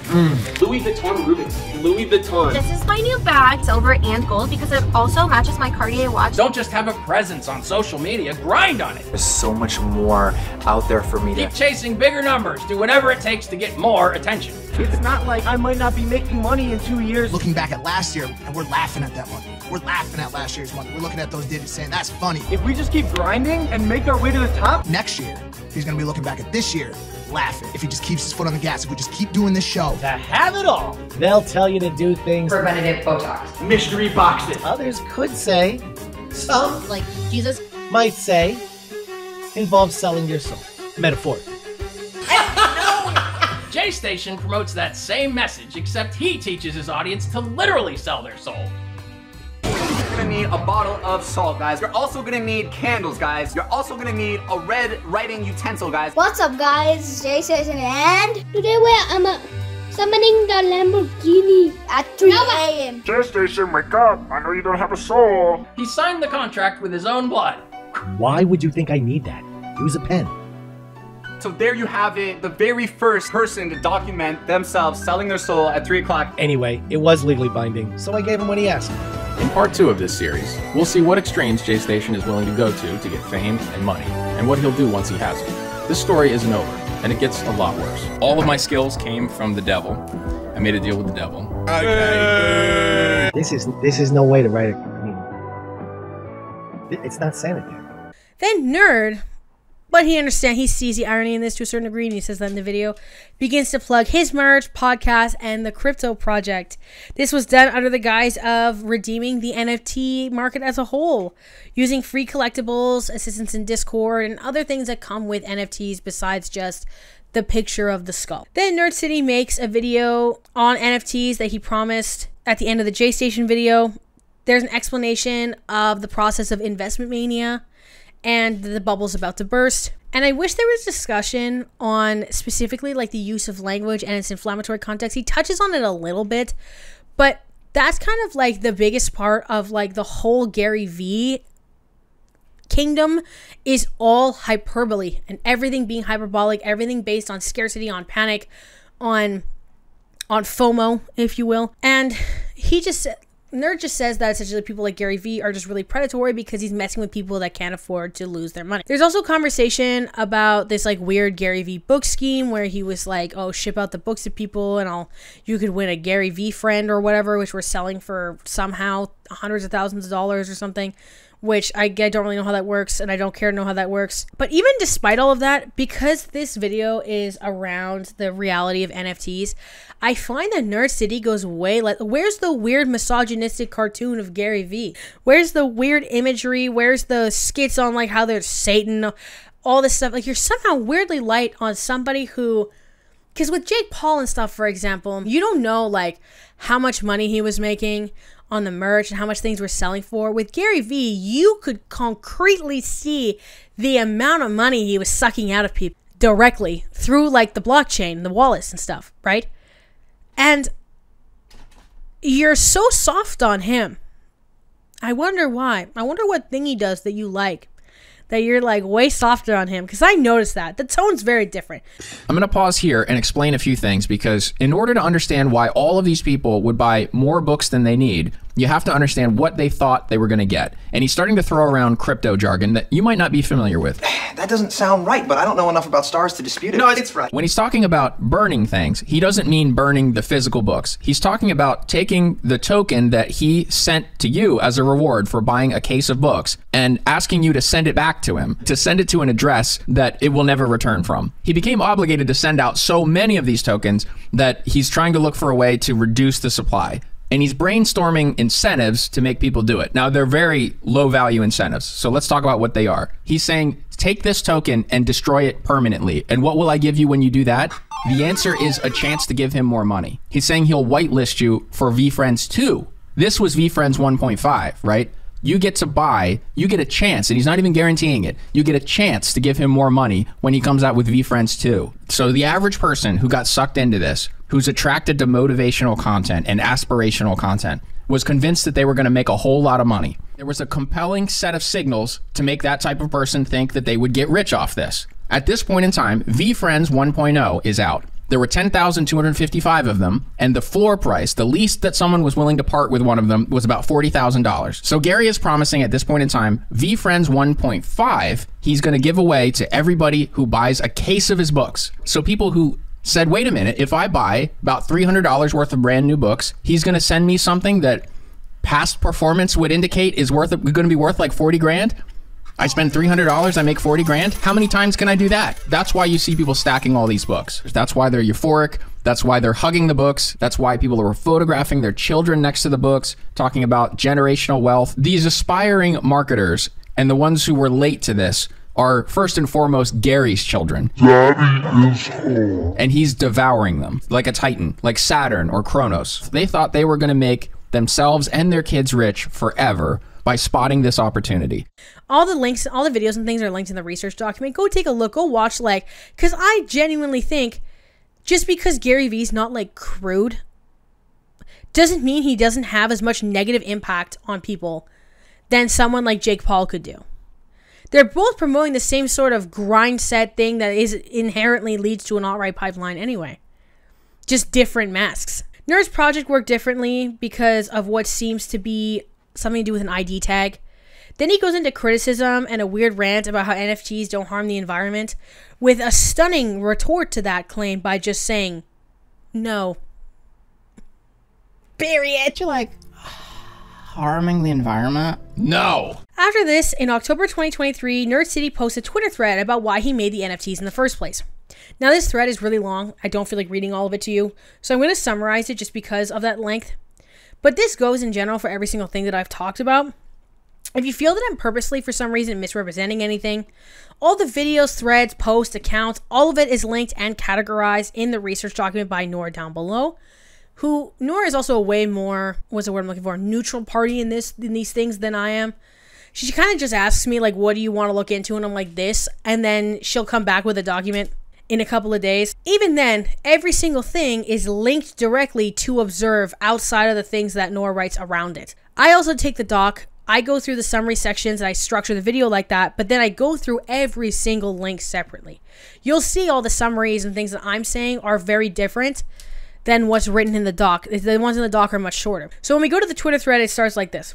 Begins with bringing his intentions to help artists and how he has been consistent in that for years. I personally also believe this because of the consistent use of art and design in his videos. That goes all the way to the early parts of the channel. Brings NFT Rumpelstiltskin Gary Vee into the mix, and how Nerd City tried to intervene with him early because of VFriends and its implications, because he also saw the explosion of things like collectibles and AI. And then Nerd also shows links a bunch of like art scams that seem to have been inspired by Gary Vee as well. Highlights the multitude of influencer NFT scams in general. Proceeds to say that commentary video people, commentators, if you will, commentary channel owners, were running around with glee spreading misinfo about NFTs for their own motives. This is ignoring the fact that Nerd has motives to upload and uplift rather his own NFT projects, and he's like specifically calling out like D'Angelo Wallace and Critical in this like spreading of misinfo. But the thing is too, right, let's think about this logically for a minute. Most people don't have the money to invest in NFTs or to have a crypto wallet at all. Like, let's just keep it real. And Nerd is in a privileged enough position, and he's going to be, if you see this, the fact that I just said privilege is going to be molding. Oh, she's calling me privileged. SJW is calling me privileged. Girl, you make thousands of dollars by putting on a lab coat and like squiggly goggles, okay? And before you go, well, you're making videos too, girl. Yeah, and I also have a full-time job. Okay, I also went to school and did all this other stuff. I just do this for the tee-hees, the hee-haws, okay? You have the privilege to be able to have crypto investments and ETH and all that kind of stuff. And when we go back to even the social media context, crypto is, I think, alone really scammy when there is a operation of people that make fake contracts and make fake emails that, like, if you try to get out of, like, it blows up. It's a long thing anyway, where your channel gets hacked, and then what it does is it runs fake crypto live stream. And this has happened to a bunch. It happened to me. It happened to There was a lot of, it happened to Asai, like the Guitar Hero channel.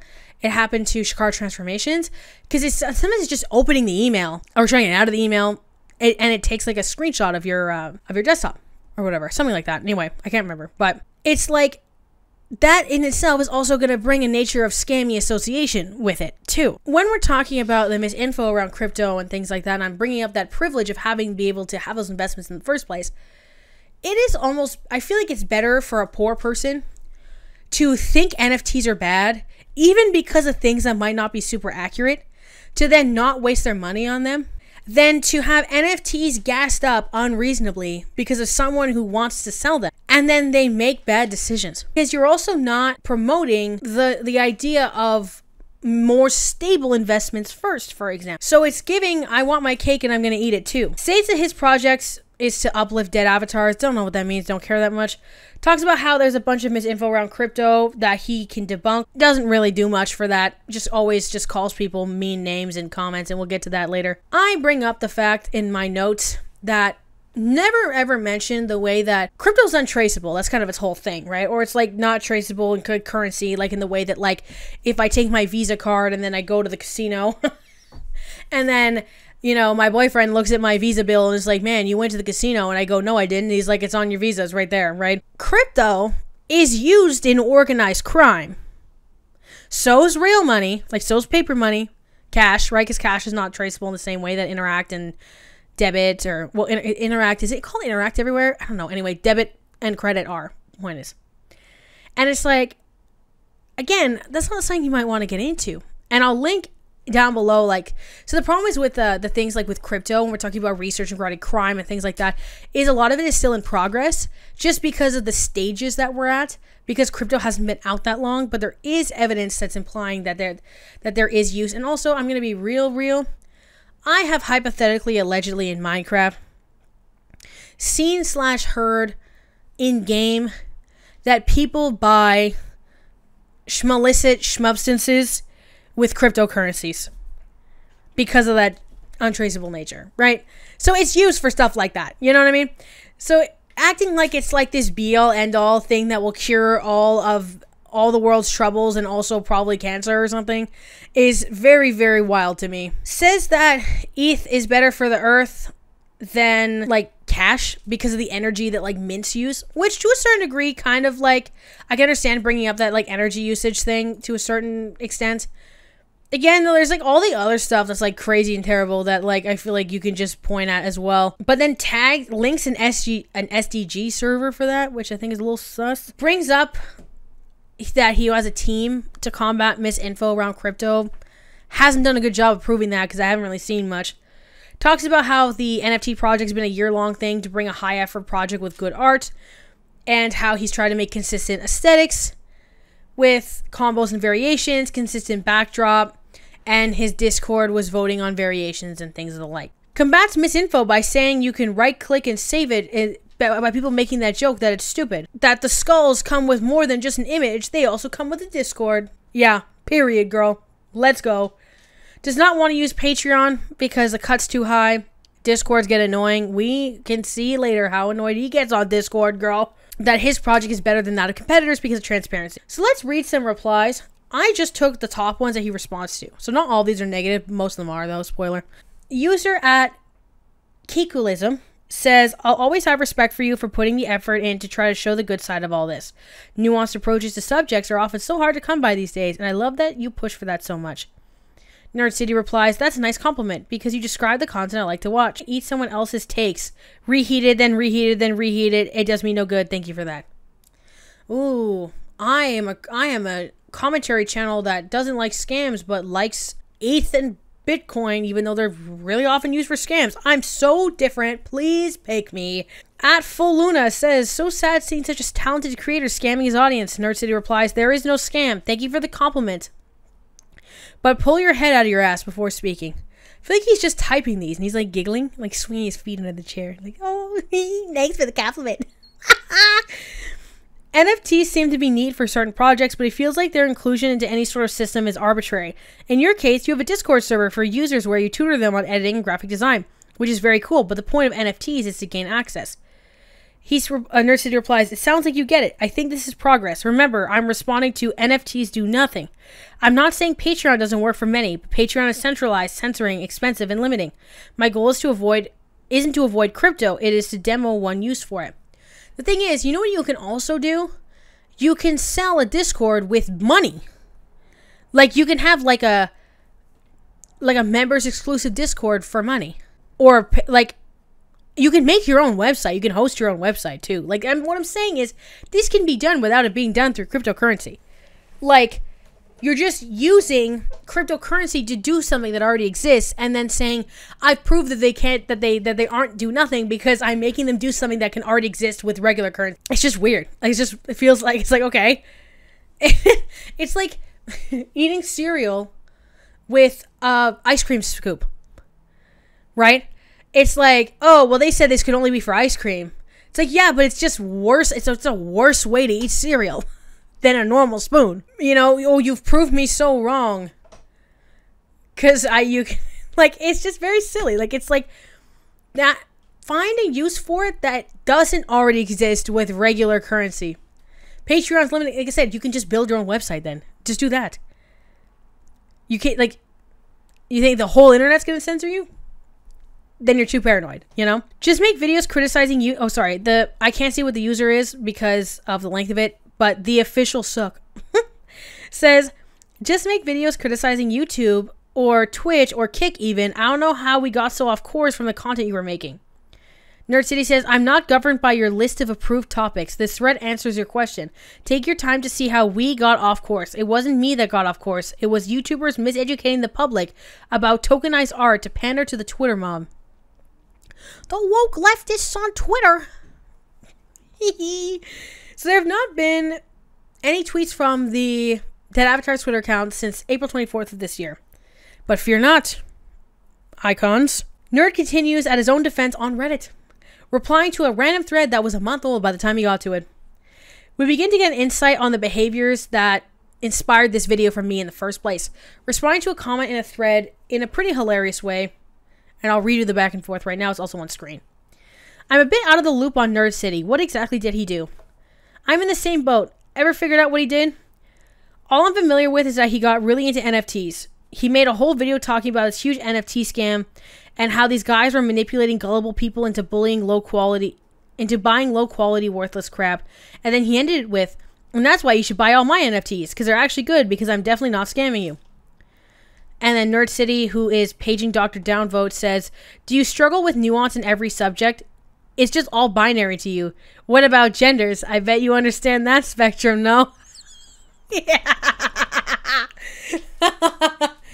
I love when you bring in something completely irrelevant just to be homophobic and, like, transphobic. Like, not homophobic, but to be, like, transphobic and just a douche. Like, you know who else was mean? Insert dictator. Okay, whoa. Where did that come from? Like, it's really, like, it's in fallacies where we're talking about, like, basic arguments and stuff. It's red herring, right? It's like, this is not even remotely, what's the gender binary have to do with understanding NFTs? Besides the fact that maybe somebody non-binary made a video about it or something? Okay, butthurt queen, like, Jesus. Then the person says, LMAO, did your Reddit get hacked? If it's actually you, you should be aware posting 14 comments in 20 minutes on a month-old thread is not healthy behavior. Tell your wife you love her or something. I'm sorry, I think your NFT is lame. He replies, you don't need to apologize to me for not wanting to buy an honest product from me. Sold at an honest price. Everyone has their reasons. So you now get an idea of, like, kind of where we're at now as far as attitude goes. From a widely respected long-form YouTube content creator to that, like, uncle at Thanksgiving that no one wants to get trapped in a conversation with. Let's include a couple more Reddit interactions because they're all pretty hilarious. No way he's Googling his own name. Yes, I tried to find a tweet with a meme I made, and unfortunately, this den of liars was the page 1 result. We did it, Reddit. Listen, man, I've seen it from other comments you posted.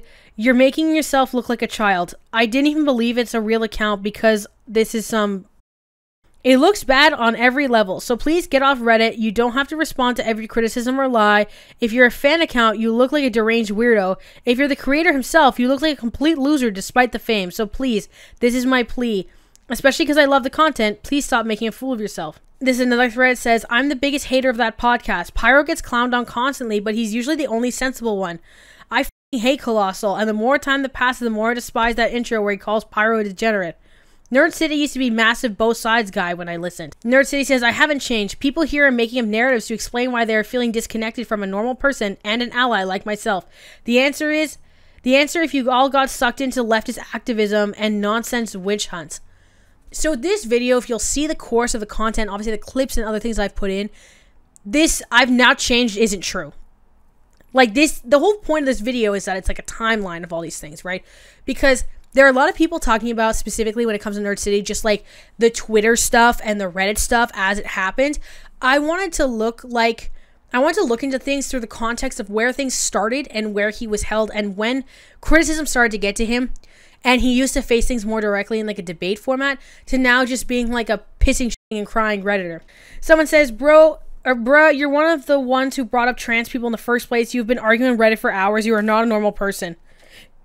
Someone says, WTF, you didn't mention trans people at all in the comment you're responding to. He says, brought up trans people, one-track mind you all have. Isn't that one of the main frames of reference in this sub? Why would that be? What would be the problem with mentioning trans exactly? Problem is you're cringe and embarrassing. You are here. I agree that this subreddit is abnormal, but at least getting attention is my job. Yeah, the difference is I'm not saying I'm the average Joe. Is this a sexual humiliation thing for you? Like, does everyone think you're a dip getting you off? Okay, girl. I'm not seeing much of this industry shifting thing from this whole NFT project personally. And I mentioned earlier that there's also like that link to organized crime due to limited tracing. And I'll pull a couple points from the article that I'll see if I can find it editing like more in-depth ones. So what we'll do is we'll have a little sad cat voiceover moment, which will be really iconic because Nerd City really hates cats. So I'll put that in now, but I also just wanted to mention the disclaimer again, that because crypto is so new, much of the research is still ongoing. In my search, a lot of what I found were research projects that were still in progress. So I'm not saying everything is definite, but I'm saying that crypto is something that definitely has its downsides and its negatives, and Nerd just pretends that every negative is just misinfo because of like the parameters that's constructed within. So I'm just going to read like 2 little article excerpt situation type deals just because I don't want to bore everybody with, you know, just random stuff about NFTs. But let's start with just this general one about the risks of NFTs that reads, what are the risks? This technology can raise alarm bells from money laundering and financial crime perspective. To start, NFTs are most often purchased with cryptocurrency on online marketplaces. Cryptocurrencies are routinely exploited for malicious means, such as obfuscating the source of criminal proceeds, and, despite transactions being traceable, more sophisticated criminal actors use a variety of techniques to disrupt investigations by law enforcement. This quote reads, a system of know your customer policies and ongoing monitoring, similar to those used in traditional art market and in compliant with cryptocurrency exchanges, needs to be implemented. Along with the risks stemming from cryptocurrency usage, money laundering can exploit the trade and sale of NFTs in a similar way to which they exploit physical art. In the real world, for example, an individual may attempt to replicate a famous piece of art and sell it as forgery. Similarly to physical art, there are opportunities to forge NFTs. In March of 2021, a hacker created a piece of digital artwork to put it up for sale on an online marketplace, claiming it was a limited edition Banksy print. To add authenticity, the creator hacked into the official Banksy website, posted a link to the NFT. The token sold for roughly £244,000. In a final twist, however, the funds were returned by the hacker following the sale. Next, we have an article from Miss FBI from the U.S. government that reads about NFT theft that says, even in down traditional and crypto markets, NFT theft has increasingly become a community targeted by criminals of all stripes. Some NFT collections have become valuable and darling of high-tech theft. NFT collectibles such as Bored Ape Yacht Club, Mutant Ape Yacht Club, Cyberpunks, Azuki, and Cool Cats have elevated floor valuations and contain individual NFTs that are highly valuable. It shouldn't be any surprise these are being targeted by thieves. How they do it. Typically, it's social engineering coupled with some technical know-how. Criminal adversaries will find NFTs they've invested in social media or on exchanges and target them. Social media platforms are popular for chatting about buying, selling, and trading NFTs. Amongst other NFT topics, owners of valuable NFTs can be lured into using social media sites rather than the exchange to complete the transaction by attempting to avoid commissions, higher prices, and or balanced trades in favor of the legitimate owner. Once a trade agreement has been reached between the legitimate owner and the criminal sets up a trade and returns the link with a direct message. Upon clicking the link, the legitimate owner will see exactly what they expect to see. What the legitimate owner is really seeing, however, is a fake phishing style site style to look exactly like the legitimate site.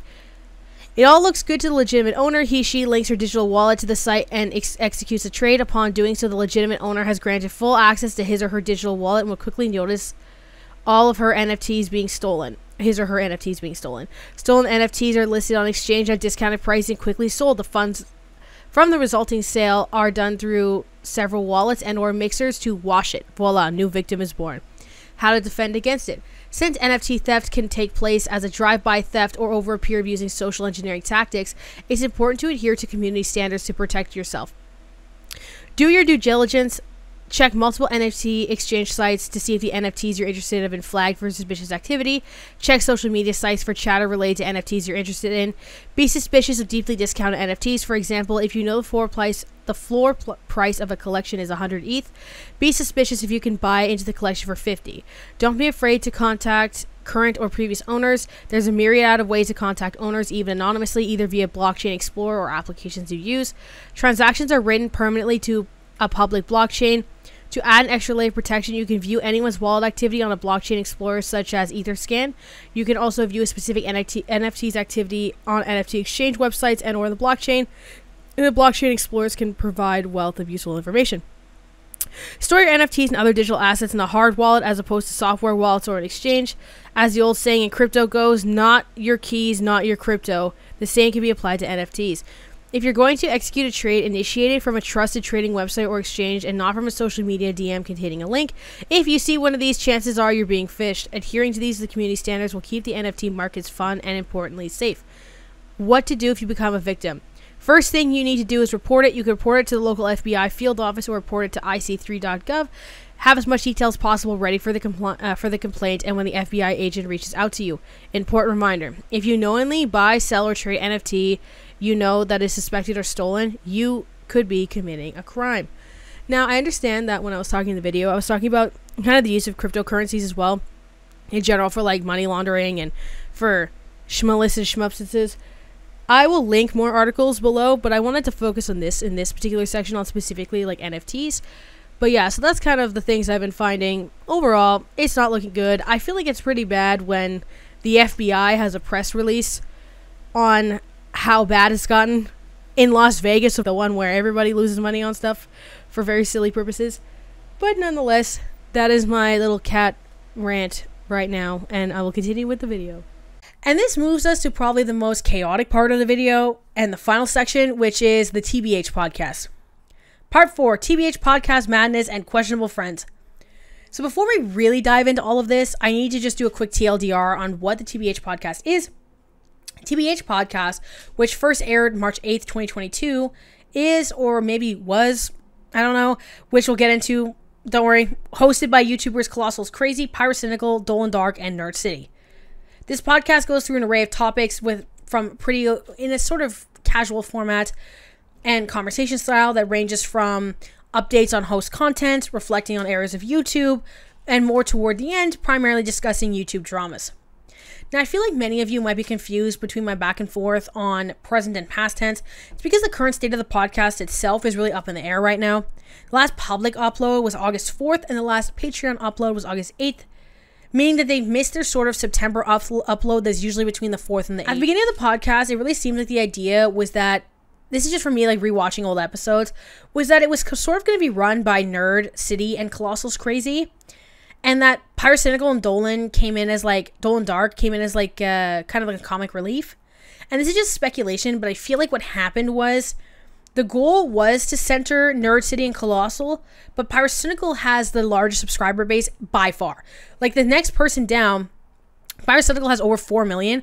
The next person is Dolan Dark, who has 1.5 million. So Pyrocynical has over double minimum everyone else's follower base. And Dolan Dark is also just pretty big in the meme space and things on Twitter and stuff like that. So the fans of Pyrocynical and Dolan Dark were primarily flooding the comments and the Reddit and things like that. And the focus ended up shifting based on that demands to Dolan Dark and Pyrocynical. And I apologize, the timeline is going to jump around a little bit because the TBH podcast was ongoing during the J Station and NFT stuff. So the podcast ran pretty smoothly up until earlier this year. They started to get strange around February, particularly in the episode titled Who is Behind the Latest Alien Scams, TBH episode 26, which was released on February 8th, 2024. Now, this was the most nuts thing I've had to sit through in a really, really long time. I genuinely sat there.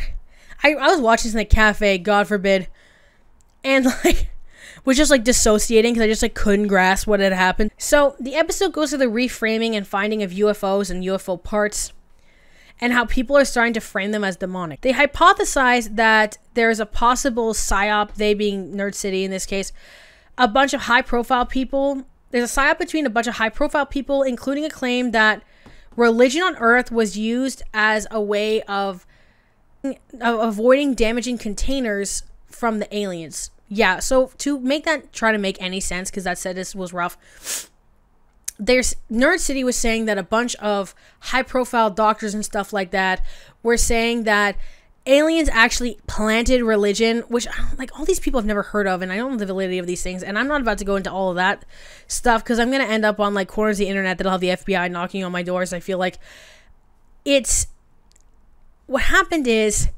they're saying that the aliens implanted religion as a way to have us be able to construct proper societies and not like harm each other, but then that if the aliens were to come back, that prominent leaders such as even like Ronald Reagan in this was saying that the aliens could have Earth come together as one government to combat them if necessary, and that they would be the joining force potentially. Now, I know I'm not making any sense. It's also because the way the nerd delivers this was also piss poor. The aliens basically referred to humans as containers, and it didn't specify containing what. Wasn't it more just to kind of, like it was implied, he didn't want to admit it, but it was more just like they used religion to, well, he thought that they used religion to keep order. Yeah. And it was a way to stop the containers from being damaged. I thought that was one of the most intriguing parts of it, because it was, I think he says too, right? He's like, container for what? Like, is it a soul, a spiritual thing? That we're containers. That's how supposedly the aliens look at us. That we are nothing but containers. Containers of? Containers. Maybe containers of souls. You can come up with whatever theory you want, but we're containers. And that's how we're mentioned in the documents. That religion was specifically created so we have some rules and regulations for the sole purpose of not damaging the container. Where was the source for that, nerd? When he's talking about, he's actually looked at the documents where we were called containers. Or... Yeah, I haven't watched that whole interview because that's prior to when I ever was paying attention to this. Like I've been like mildly sort of keeping an eye on it out of the corner of my eye for, I don't know, what is it, 3 or 4 years now. I was not ever looking into ufology. Now that sort of a wider psyop is starting to happen, a bigger trend where more and more credible influencers are starting to say, hey, the government has reached out to me and is telling me to communicate this UFO information. I get occasionally called by somebody from inside. Now that's starting to sound like assets are being recruited by agents and they are starting to disseminate some sort of plan. This is what I've experienced up close. They cultivate two types of people as assets. And when I say assets, those people sometimes don't even know that they're being cultivated. In fact, they don't know. DeLong writes, quote, I was given 10 advisors, each with knowledge in different areas that pertain to UFOs. We are literally the group that is responsible for why you read about UFOs in the papers today without all the stigma. What we've been showing the public is downsampled, meaning that it's fuzzier, it's low resolution. Like, how clear is it? As clear as you want. How clear are you that there's something to see? You can see it with your own eyes.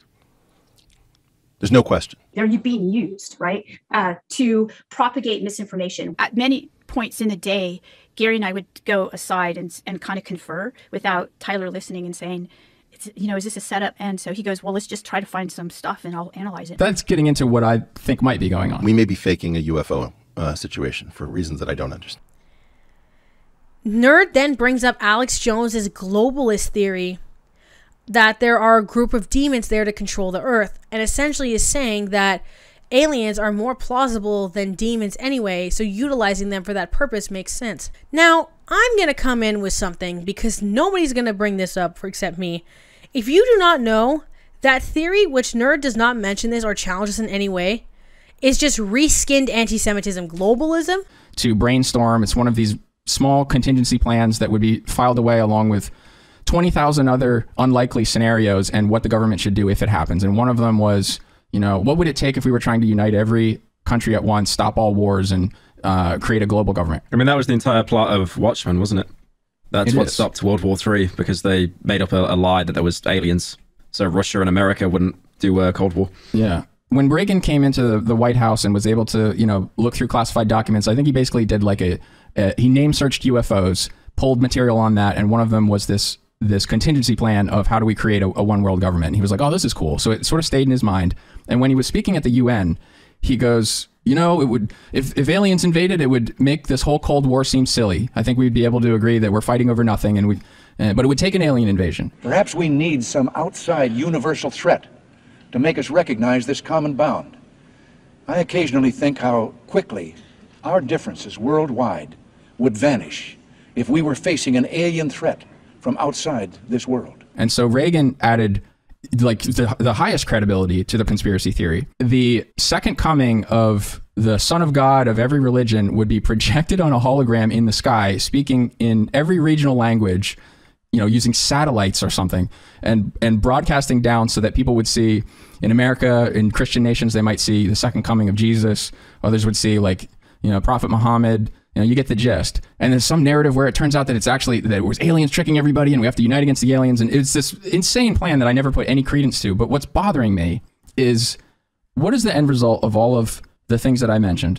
Let's look really quick, because I'm not about to platform the concept of like this globalism thing without bringing up the fact that it has very strong anti-Semitic roots. My camera overheated, so what better thing to come back with immediately than the anti-Semitic roots of the New World Order theory. So, because the New World Order is the globalization theory. It's like the same thing, and we're just synonyms. So it says, many modern day conspiracy theories, including the New World Order theory, have anti-Semitic origins. Influential groups and movements from the 19th and early 20th centuries are largely to blame for the proliferation of anti-Semitic narratives. Within these narratives, Jewish people are frequently framed as the orchestrators of global events and accused of creating supranational governing structure for nefarious purposes. These dangerous narratives are still widely promoted today. British Israelism is one of the first religious movements to become a haven for anti-Semitic conspiracy theories. Founder of the movement, John Wilson, espoused claims that are meant to empower Christians by arguing that they, rather than Jews, are the true descendants of the lost tribes of Israel. Wilson demonized Jews or the Jewish faith by claiming that Jesus was not a Jew, thus implying that Judaism is grounded in a falsehood and evil, a claim that persists today in many New World Order adjacent conspiracy theories. Wilson played a foundational role in normalization of religious anti-Semitism within British Israelism, yet it was not until the arrival of Wilson's protege, Edward Hine, that more radical anti-Semitic theories began to intertwine within the movement. Under Wilson's influence, Hine began preaching increasingly explicit anti-Semitic theories, causing the British Israelite movement to attract more anti-Semitic recruits. These increasingly radical views within British Israelism formed a new ideology known as Christian identity. So, the New World Order theory in America. While anti-Semitic conspiracy theories flourished globally, the United States in particular experienced a surge of fringe conspiratorial organizations in the mid-20th century that heavily contributed to the widespread acceptance of the New World Order. The most famous and popular of these organizations is the John Birch Society, which primarily focused on rooting out communism in the United States by making claims of global plots by communist elites. These claims ultimately led the foundation for future conspiracy theories of elites striving for global domination. In conjunction with anti-communist conspiracy theories, it arose the widespread believability of an underground organization pulling societal strings. These conspiracy theories, such as the belief of the Illuminati, began to gain popularity, especially gaining traction in the counterculture era of the 60s and 70s in America. As a result, the combination of countercultural interests in secret societies alongside the anti-elite conspiracism of the JBS created the infrastructure for broad belief in the existence of a secret global organization that seeks control of the United States. This, compounded with the release of Pat Robinson's book, The New World Order, published in 1991, cemented the New World Order theory as a cornerstone within within America's conspiratorial culture. And Nerd City brings up a lot of these things like the communist stuff as well throughout the line. Nerd City continues by bringing up Dr. Greer, who he compares to Jafar, and talks about Greer maybe wanting to compete with Lockheed Martin through these companies that are reverse engineering these alleged UFOs. Brings up a new theory about aliens being biblical demons and angels that are often platformed in right-wing media. Allegedly, says something about the Pope that said that the discovery of UFOs would not get rid of Catholicism or debunk it, but would make people reframe the way they thought about it.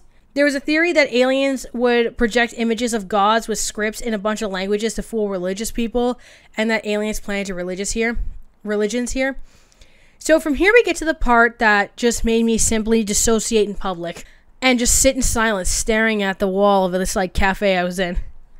Nerd begins saying that if religion is exposed as just a social concept, humans still need something to uphold and adhere to, which he says is the wokeness social credit score. And I know I'm reading directly off the notes, is that this makes such little logical sense as like a process to think through that I have to make sure that I'm making any sense. Because even earlier when I'm trying to summarize the podcast, I'm trying to make eye contact with the camera, it's like so brain rot confusing that like I'm getting lost in just trying to reiterate it. Also, this social credit score thing is just because there's competition between the USA and China. Not as if, you know, the rest of the world exists or anything. This new religion is called ESG, which stands for Environment, Society, Government, which according to Nerd City is the redistribution of wealth, environmentalism, and social control of the masses, which he says is a Marxist scheme. And I will play the segment of the podcast because it's so nuts. And I'll clip and maybe speed up something or whatever just to make it for brevity's sake, but I don't know how much I'm going to have to include because it's just like you need to hear the whole thing because you can't clip a tiny part of context. It makes so little sense. But we need to come up with a new, basically like a new universal, something to replace religion. What would that be? Would it be ESG on an individual level? Would it be social credit? Because ESG has already captured all corporate interests. It's already, you know, when we see all of the woke things in culture, things that are driving people nuts, it's explainable through ESG. Every company has to do this. How do you force that down to the individual level? How do you make people now care about their own ESG score, a social credit score? You change their working for an eternal reward to working for an earthly reward. I basically need to get my score up now while I'm alive, or my life isn't going to go the way that I want it. You replace doesn't religion China with, already do that? What'd you say? So social credit score, doesn't China kind of do some sort of form of that? Yeah, they're like a pilot program for that. And some of our the top Western thinkers and tech guys, people like Eric Schmidt from Google, they've been part of think tanks that have looked at our competition with China and have advised the government to basically copy a lot of the things that they're doing as the only way to compete with them. So the idea that the US would be starting to have a social credit score is something that the highest level of our government and our rulers have decided is in the cards. This is a very intelligent way to retcon something that does hold power and influence in a lot of faithful people's lives, to retcon that to have been not what they thought it was, and here's what it really was. And they'll still need something. They'll need something to replace it. So you'll create a hole in people's lives that a new religion of caring about equity, preserving the environment, redistribution of wealth, and holding people accountable for the things that they say in private and in public with punishments. I mean, if you want to replace religion with a new religion, a lot of people say wokeness. Sorry to use that term again. I know that that's very loaded language, but if you want to replace it with what they're starting to call the new religion, you have to remove religion. You have to kick it out. It's something that Marxists have it's part of the plan, is you have to isolate children from their family, and you have to have the state basically raising kids, and then the state replaces religion in people's lives. So how do you do that using UFOs? I mean, it seems like this is a plan that is compatible with that. If it's what you say, you know, it's religion's falling off, so we need a new way to control it. And Nerd, you also said it's ESG could tie into it, but I think it does have to be like an outwardly world force or something, you know, like aliens. It can't be something that you can rise up against. Faithful people believing the theory that aliens are angels kind of thing, or devils or demons or what have you, gives it credibility. I also want to say that Dolan just adds comments trying to like rope in how nuts this thought process is. Pyrocynical is just sitting in silence, and Colossal just keeps repeating the same question Like, what's more believable, aliens or angels? Then there is a super crazy jump to Pyro's day at the spa with a car crash and an Uber. And Colossal makes a super racist comment that Pyro would not be able to tell if the driver was drunk because he was a foreigner. He would smell too much like spices and overwhelm the smell of alcohol. Pyrocynical just calls him racist right there in the podcast call. Clearly, they're all keeping good company within each other. So now we fast forward about a week to February 17th, 2024, where there's fallout in the TBH Discord server, and there was a video about this made on the r/YouTube drama subreddit, but I can't clip because of the audio.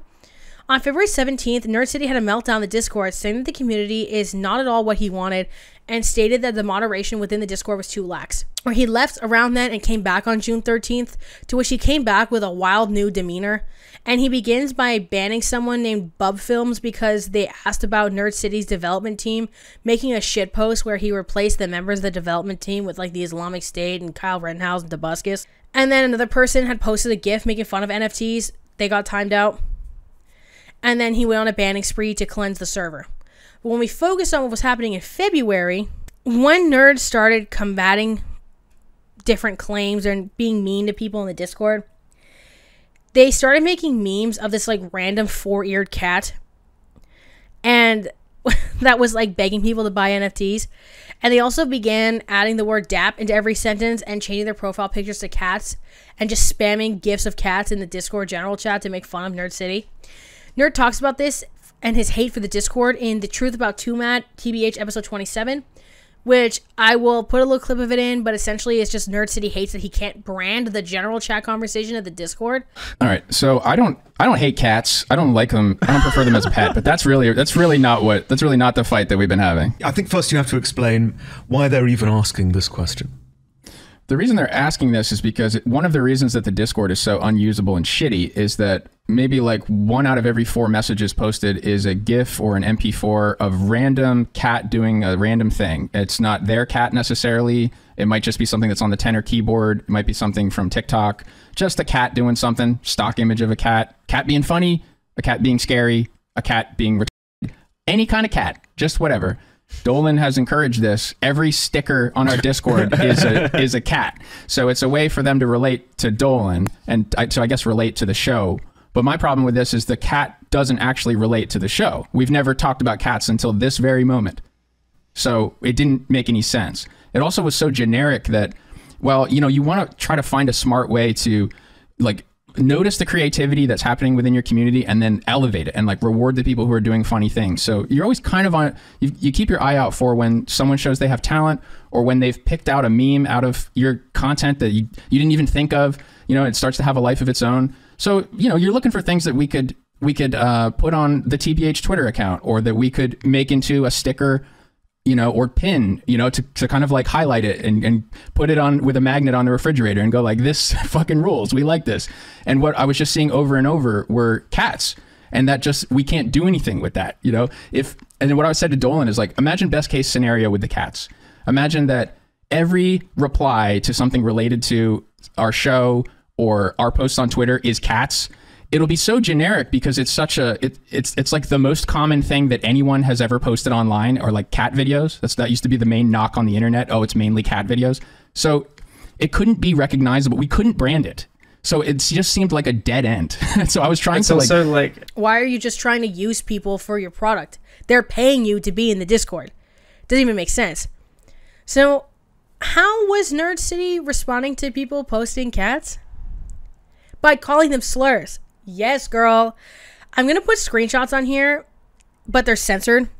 And for someone who made an hour-long video conspiring that YouTube was silencing LGBTQIA plus voices by their use of like the demonetization system, he sure loves the use of homophobic slurs.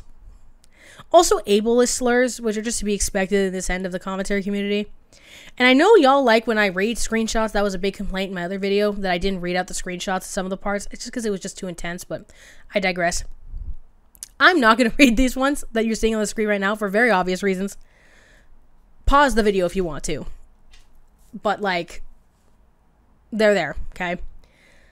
This is actually what inspired me to make the video, because I saw this conversation starting on r/pyrocynical and how they wanted Nerd City removed from the TBH Discord for months.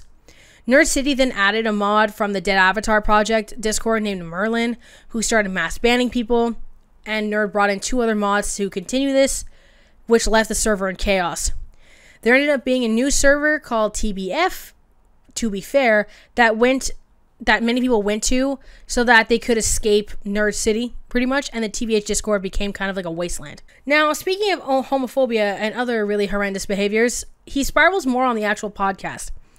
And while this is also continuing to blame Marxism for why people don't like the NFTs, which he does that part via Reddit comments. We got a big winner here, guys. We got a really well-collected, logical person who dedicates their free time to doing really worthwhile things and really helpful for their brand, especially when they're trying to sell something that already has like a terrible reputation. That's the other thing too, right? Like, this attitude when you're trying to sell something that everyone already thinks is a scam is so wild to me. I will include the clip from Nerd City is a Hypocrite from the channel called The Law that talks about particularly this episode where there's like a really intense transphobic comment made. I need to mention before we get into that this podcast is made up of edgy gamers, dudes that celebrate slurs. There's a part on one of the episodes, I think it was like the Weird Conspiracy episode, where they're like, oh, people are moving away from wokeness. We can now just like say the R word and like nobody cares. Because people who are marginalized, people who are like demanding respect, just keep getting berated and stomped on and have just become exhausted, and they're celebrating that as a fact. These dudes that celebrate slurs and will agree to make the most crazy like mental gymnastics about a new world order concept because they're mad that things like equity and diversity inclusion in workspace and education exists, that marginalized people want respect and don't want to be called slurs. That being said, this part is so bad that they removed it from the episode entirely. These people, where one of them includes Pyrocynical, that has a regularly circulating N-word compilation on his subreddit. So I'll include the clip here. Watch at your own discretion. You can skip through it if you want. The reason people change genders is because they aren't sexually successful. And Finster was always taking estrogen on the side. I think that's a rare case. I think for the most part, people go down that trans pipeline because they aren't sexually successful, because they're trying to figure out what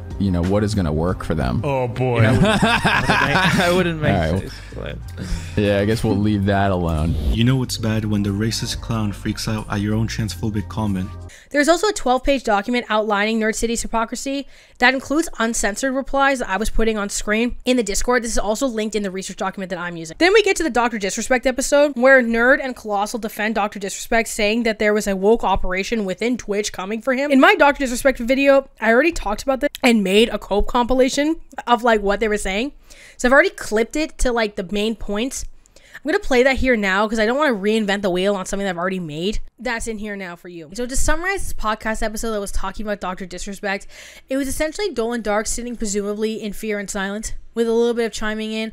Pyrocynical desperately trying to chime in to make this as like not horrific as possible, and Nerd City and Colossal's Crazy trying to find any possible intricate detail to debunk any capacity of the Dr. Disrespect allegations to disprove this in any way. And everybody has universally condemned this. Mudahar has said he should be deplatformed and he's a scumbag. Critical says something bad about him, whatever. It's like everybody is all like condemning him and calling him a pedo, and they're saying that his tweets confirmed the allegations from the Twitch leak. But I don't think it's quite that clear, because what he did say in that tweet... Okay, so first of all, there's two camps, basically, who are saying that they are former Twitch employees, and here's what was really happening. And the people who are putting their face and name to this allegation are saying that Dr. Disrespect was known to be sexting a minor, and that's why he was let go. And it's way worse than you could even imagine. And he knew it was a minor, and then he was grooming this fan of his to meet up at TwitchCon, and that's when they pulled the plug. Is they were basically trying to protect this fan of his from a sexual encounter. And then he was reported to the National Center for Missing and Exploited Children. And then there's another camp of people who claim to be former Twitch employees that say, okay, Twitch was split into two camps. There were people who had decided that Dr. Disrespect was toxic and had to go. And there was another group of people who thought that he was a big star and the other side was crazy. And the people who decided he had to go, we were all aware that it was a matter of time before they found some way to get him. And what they did is deliberately misinterpret. There was basically like he was providing some service where he would, if you were a wannabe Twitch streamer, he would coach you into getting more views on Twitch or something. And he said that they said the name of that service within Dr. Disrespect's community had like an innuendo in it and could be read multiple ways. So when I read that, I was like, okay, it must have been called something like Mustache Rides or like the Big Dick Club or something, or the Dick and Bigoting Club, right? So somebody, do you know what the name of it was? We still don't know the name. But so when I heard that, I was like, oh, I see. So if someone wants to read it as the name of this conversation is Mustache Rides, then the whole thing looks like it's an innuendo. Then it looks like this is a sexting conversation, right? He's providing some service. Yeah, he did admit, but he didn't admit exactly what, that there was inappropriate conversations. He said they were a minor and they leaned too much towards being inappropriate. That's okay. So that's literally what he said, and we don't know what that means yet. Like I want to see this conversation. He never actually revealed the age either. And then All I right, remember in everyone's assuming his it's initial statement, gender. he said, yeah, he said minor, and then he edited it to say individual, and then it's like, oh wait, you can actually. I don't know why he did that, because obviously everyone will be screenshotting it anyway for their little like drama videos. But at the same time, it's like you literally have an option to see the post history if something's been edited. Like, that is clear as day. It's almost like morally felt obligated to cancel Dr. Disrespect, and they were planting evidence. That's kind of like, that's the other version of this, is they were saying that they were going to get him on something, they didn't care what, and they looked for something to deliberately get him on, you know? And maybe what they actually didn't like about him was he's like a predator toxic and they know masculine. he's a predator, then all right, fair enough. But just because they don't like him or he's said some things that they don't like, then of course, obviously not. I'm worried that it's that though. I just want that to be ruled out. That's why I need to see these text messages, because like, look, if it's real and he actually was like wildly inappropriate with a minor, if he was planning to, if he was grooming them to meet up, if anything like that really looks the way they're making it sound, okay. But I do have a doubt in my mind, because think about what was going on with Twitch at that time.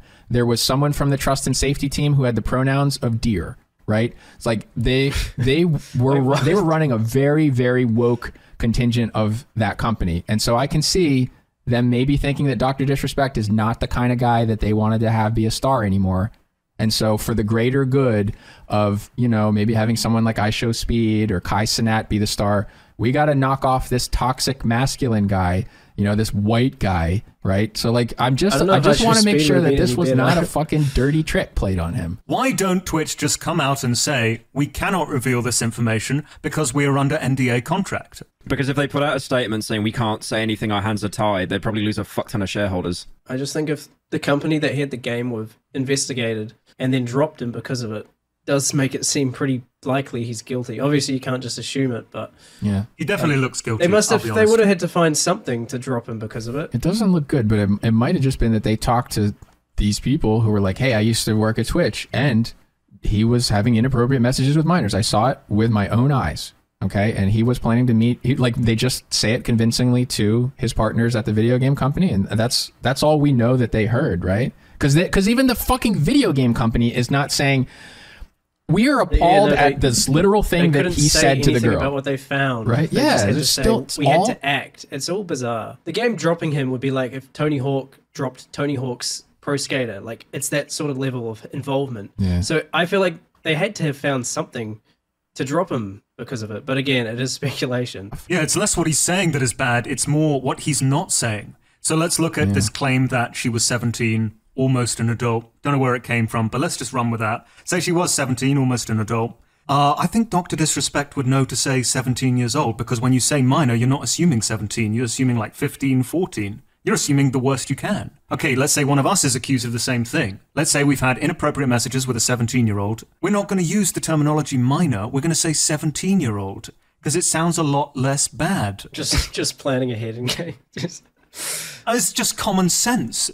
you could put yourself in his shoes for a second Well, and be it's like, different- okay, I know it's this different in girl each was country, 17. isn't it? I know this minor was 17, so I'm not going to say minor. I'm actually going to give the age because it sounds way better. Yeah, it wouldn't get him completely off the hook. It wouldn't mean it wasn't grooming, but it at least like it would loosen up some people. If they're living in a place where the age of consent is 16, then they would go 17. That's already a year past consent. That's no problem, right? That tells me that she was not 17 and is in fact quite a lot younger. That's what I get from that. Yeah, that's reasonable logic there. Rational conclusion to draw there.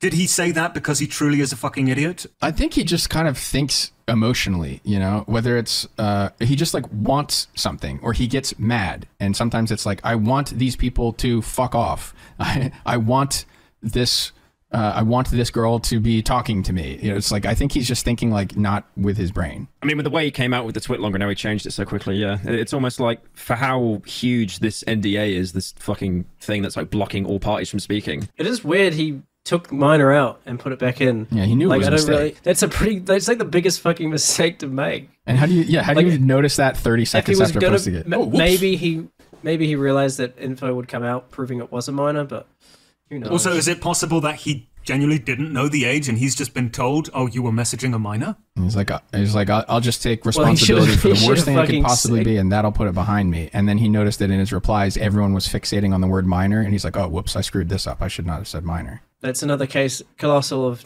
looking at what he didn't say, right? Like, he would have said, I didn't know the age, if he didn't know the age, I think. Now we get to the most recent episode, which, due to the backlash of Nerd constantly stomping out Pyrocynical's somewhat nuanced opinions on gender, kind of resulted in what I think is the end of the podcast. Pyrocynical has nuance on these things, I presume because of his friendship with streamer Finster. Finster, if you don't know, is a streamer who... So what I understand, it started as Finster was presenting as just a dude. And then they said, like, if I get a certain amount of donos a month, for the month, I'll start dressing like a girl. And then if I hit that threshold every month as it increases, I will continue to do it. And then now, like, Finster's on HRT. So clearly there was a little bit more to that than, you know, implied. Yeah, and then it just says most popular woman, parentheses, male of all time, gender fluid. So it says her pronouns are he, him as the location. So yeah, Finster's had a pretty complex relationship with gender and how he, she, they, them present themselves online. I live tweeted my summary of the episode as I was watching it. So I'm just going to use my summary because I like how it has my raw reactions in it. And this is the last episode of the podcast, okay? So it starts with me saying this is the first time I'm struggling so hard to get through a piece of content or research. And then the thread continues where I say, they generally conflate Pyro wanting leg lengthening surgery to being trans. Being against child marriage, but being okay with a child being trans is hypocritical because they get life-changing surgery. Then I wrote, despite the fact that this almost never happens. Nerd City is lying about Canadian policy, saying that it is illegal to question gender dysphoria when a child comes in and claims that they have it. I have read this legislation on video before, starting to think Americans cannot grasp legislation outside of their own constitution. I say, then I continue, Nerd says they lied about puberty blockers, cites no actual research, just that it exists. Conflates gender-affirming surgery to any gender-affirming care, and both equally as drastic. Pyro is being nuanced, as in not saying a blatant yes or no, and they are making fun of him. Pyro thinks that if his parents were more liberal, they would have thought he was trans because he watched Barbie movies with his sister. So when I'm referencing Pyro's being nuanced and not saying a blatant yes or no, this is because Colossal is essentially asking him, is it child abuse to give a child gender-affirming care if they wish to, you know, explore their gender identity in their youth? And Pyro's like, it's not that simple of an answer. It's not like a basic yes or no question because there's going to be different, it's a case-by-case basis. And Colossal's like, oh, bloody, say yes or no. And it's like, no, because, well, it's also like I said, like, Pyro's close to somebody who is gender fluid and has had a very complicated relationship with their gender. I've seen kids in like conservative households that feel like they're trans, and their parents being so against it, if anything, is making them want to transition more, and they build that hatred towards their parents. But then in countries like, you know, in the Nordics, like Sweden, I've seen people that are so liberal that, like, you know, that the parents will go by, you know, like they, them pronouns and stuff, like gender neutral, and then they'll, like I told you earlier, like I played with like girls' toys and watched girls' films as a kid, you know, like Barbie and shit like that. You know, if I lived in that kind of household from like one of these like Vice documentaries I've saw, my parents would probably assume that I was trans and probably try to kind of nudge me down that. It's such a difficult topic, but I think you should always be given the choice. But I think you need to understand with the choice that there are like heavy like ramifications to it that are life-changing. Okay, let me get you off this plank for a second and put myself on it and around the circling sharks. Okay, so to use your to do use you your really example, want to do that after last episode? yeah, I don't care. To use your example here, where you weren't as tall as your mates, and we also have a lot of video record of you not thinking your voice was deep enough. If you were to, you know, like let's say there was a surgery that could mess with your vocal box and make your voice deeper. And then you found that there was a surgery, if you go abroad to sketchier countries, where they will break your legs, basically stretch them apart like braces, allow the bone to grow in between, and just over time, you sit in a hotel for a month, and eventually you come out of this with a terrible limp, but you have an extra 6 inches of height. You looked into this. It was something that you could have done to address that.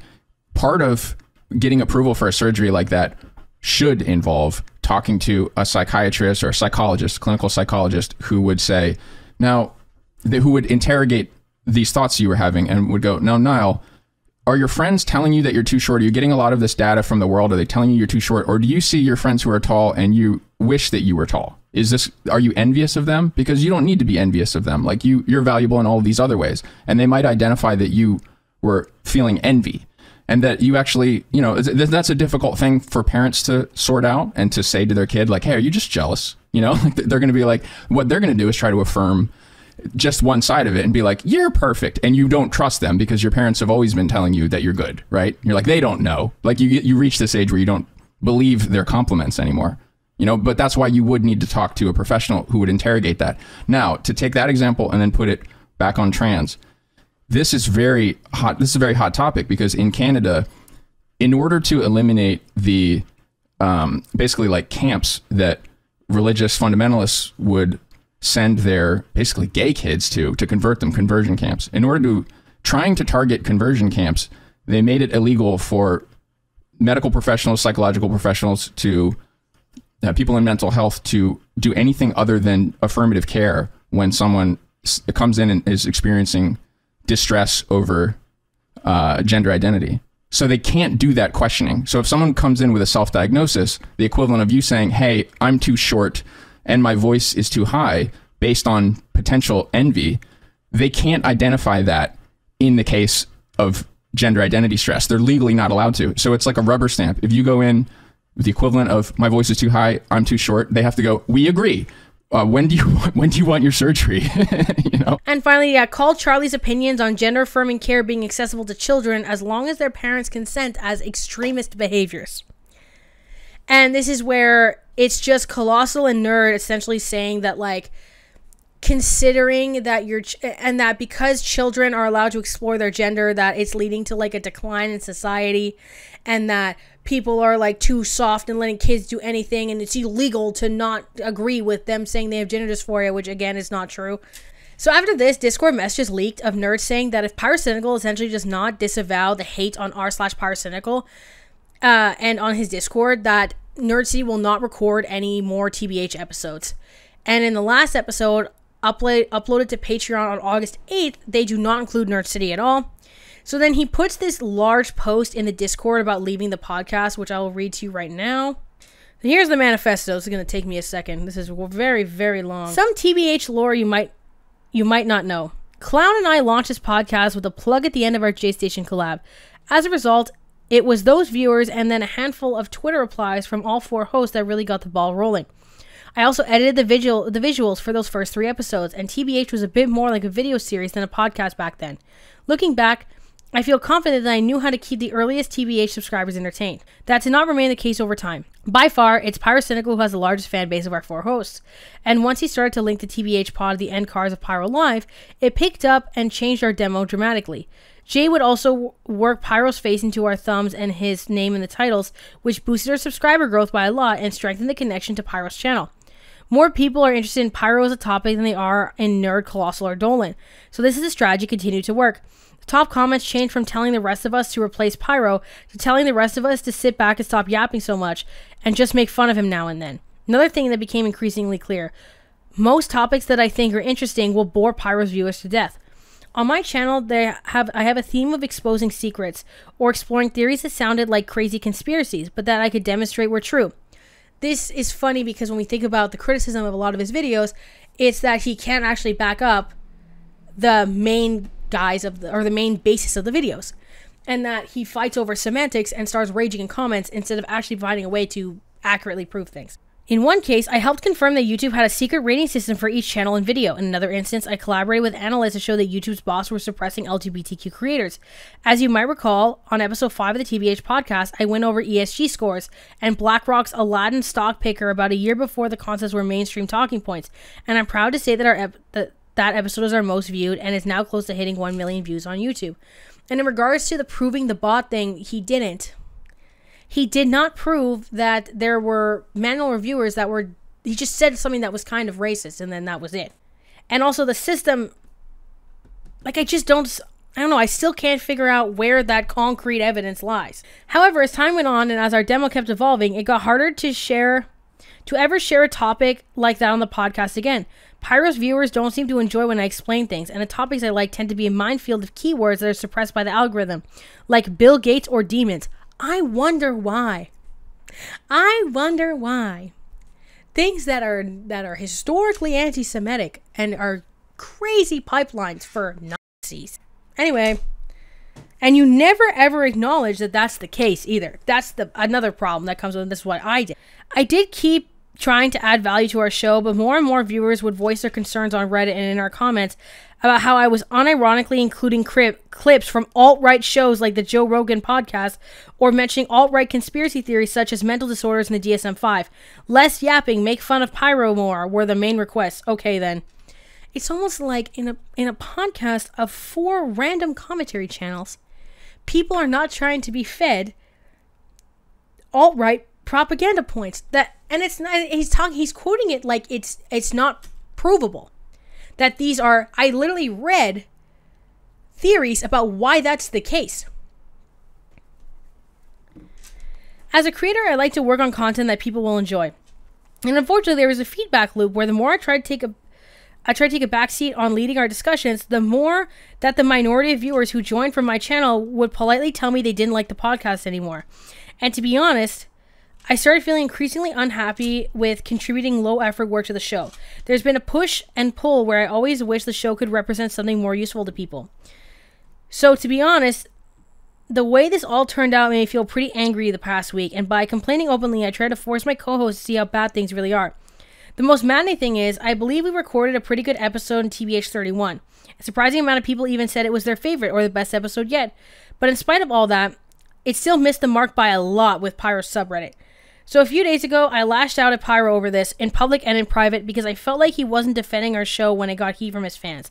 My thinking was that since it's his viewers that we cater to now, he should speak up to correct the record if his fan base was attacking us unfairly. This is that same victimization that he always does, right? If people don't agree with his opinion that he has, again, and as I'm reading this, I'm addressing things that they're concerned from that he's not addressing, that I myself have done the effort of addressing throughout this video. My thinking was that since it's his viewers that we're catered to now, we just speak up to correct the record of his fan base attacking us unfairly. But obviously, criticizing Pyro isn't going to fix his fat, smelly subreddit or his belching, gaseous Discord. It also wasn't fair to place the blame between Pyro's big sweaty moves. The state of TBH actually isn't any particular host's fault. At the end of the day, it's the result of the decisions we all made, and it's equally been my doing too. I, for one, could have been uploading more and balancing the scales in our listeners. So in one manner of speaking, it was Pyro's prolific upload schedule that kept TBH in business at all. And so I should be thankful for him for pulling his weight. As most of you already know, Pyro takes a different approach to his communities than many YouTubers do. He eggs his fans to act like they hate him, and then he acts completely unflappable when they tell him to kill himself. But I haven't built that relationship with the internet, and to be honest, I'd rather not have one. I don't like the dense fog of farce that Pyro manages to thrive in. So all things considered, I don't see a path forward where I can be useful to this show. I'll still be hanging around the server and channel if you need to reach me. I'm going to remain in the Patreon Discord, and you can still talk to me anytime you want to. But in the near term, instead of recording new TBH episodes, I'm going to turn my focus back to making new videos for YouTube and finishing some larger projects I started that are moving too slow.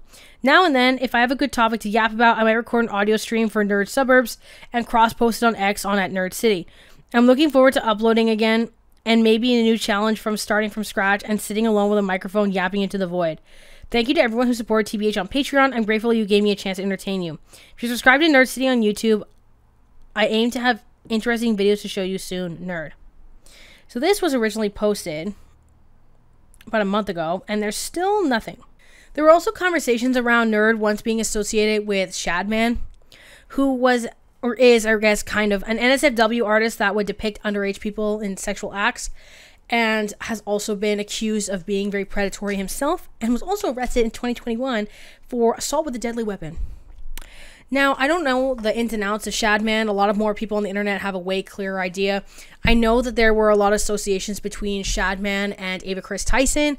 Now, I have a lot of brain rot children in that just like to kind of occasionally go to insanely old tweets and comments and videos of mine and say that they demand an apology because I said that the video that Australian guy, whose name I can't even remember right now, made about Chris Tyson that included none of the points about Shadman or anything actually concrete, that they demanded an apology because I said that video was bad. I made a community tab post about that. I'll put it on screen right now. You can pause to read it, where I address this feedback directly and state that I still stand by the fact that his video was bad because it was.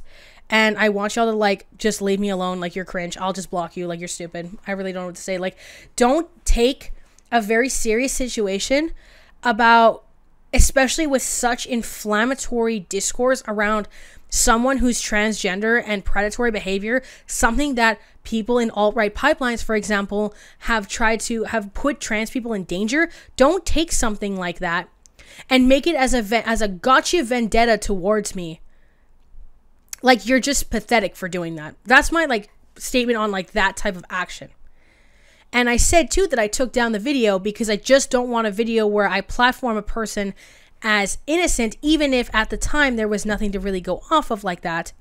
And also, because I'm not in the deep depths of, like, Shadman's whole history, I don't really know who that is. I can't know everything, right? And I can close the video, but I'm not going to sit there and apologize. Sunny V2, right? Sit there and apologize to Sunny V2 because of a terrible video that had no concrete points, happened to be about a person who was bad at the end. And so with this association with Shadman, people were starting to point out to Nerd City. And essentially Nerd stated that he did not know that Shadman drew Lolly. Even though, like, Nerd has paid for Shadman's art and has even used it in the videos. Apparently this is a Shadman piece. I have the picture on screen. Nerd City was still following Shadman, by the way, into late July of this year. And has unfollowed him at some point after that because Nord checked later and they no longer follow anymore. But the Shadman stuff I don't know much about and I couldn't find too much about. And I'm already, obviously you can tell by the amount of runtime, so deep into this that I'm going to leave it here. To conclude, we talked about Nerd City's rise to fame by making respectable long-form commentary videos and how he responded really poorly to the slightest criticisms about them. To which he moved to an NFT project and began his sort of public spiral into rage commenting, to the conspiracy theories and not being able to acknowledge that alluding to a new world order could be anti-Semitic, to the seeming end of the TBH podcast. Links, source, and ways to support the channel all down below, including emails to suggest longer form content. Thank you to my members and patrons. Thanks for sitting through all of it. Have a wonderful day, and I'll see you when I see you. Bye! Yo, I moved to Canada recently, or Quebec, and I didn't realize how funny everything being in French would be. Like, we got the Capitaine Crunch, c'est crucifique.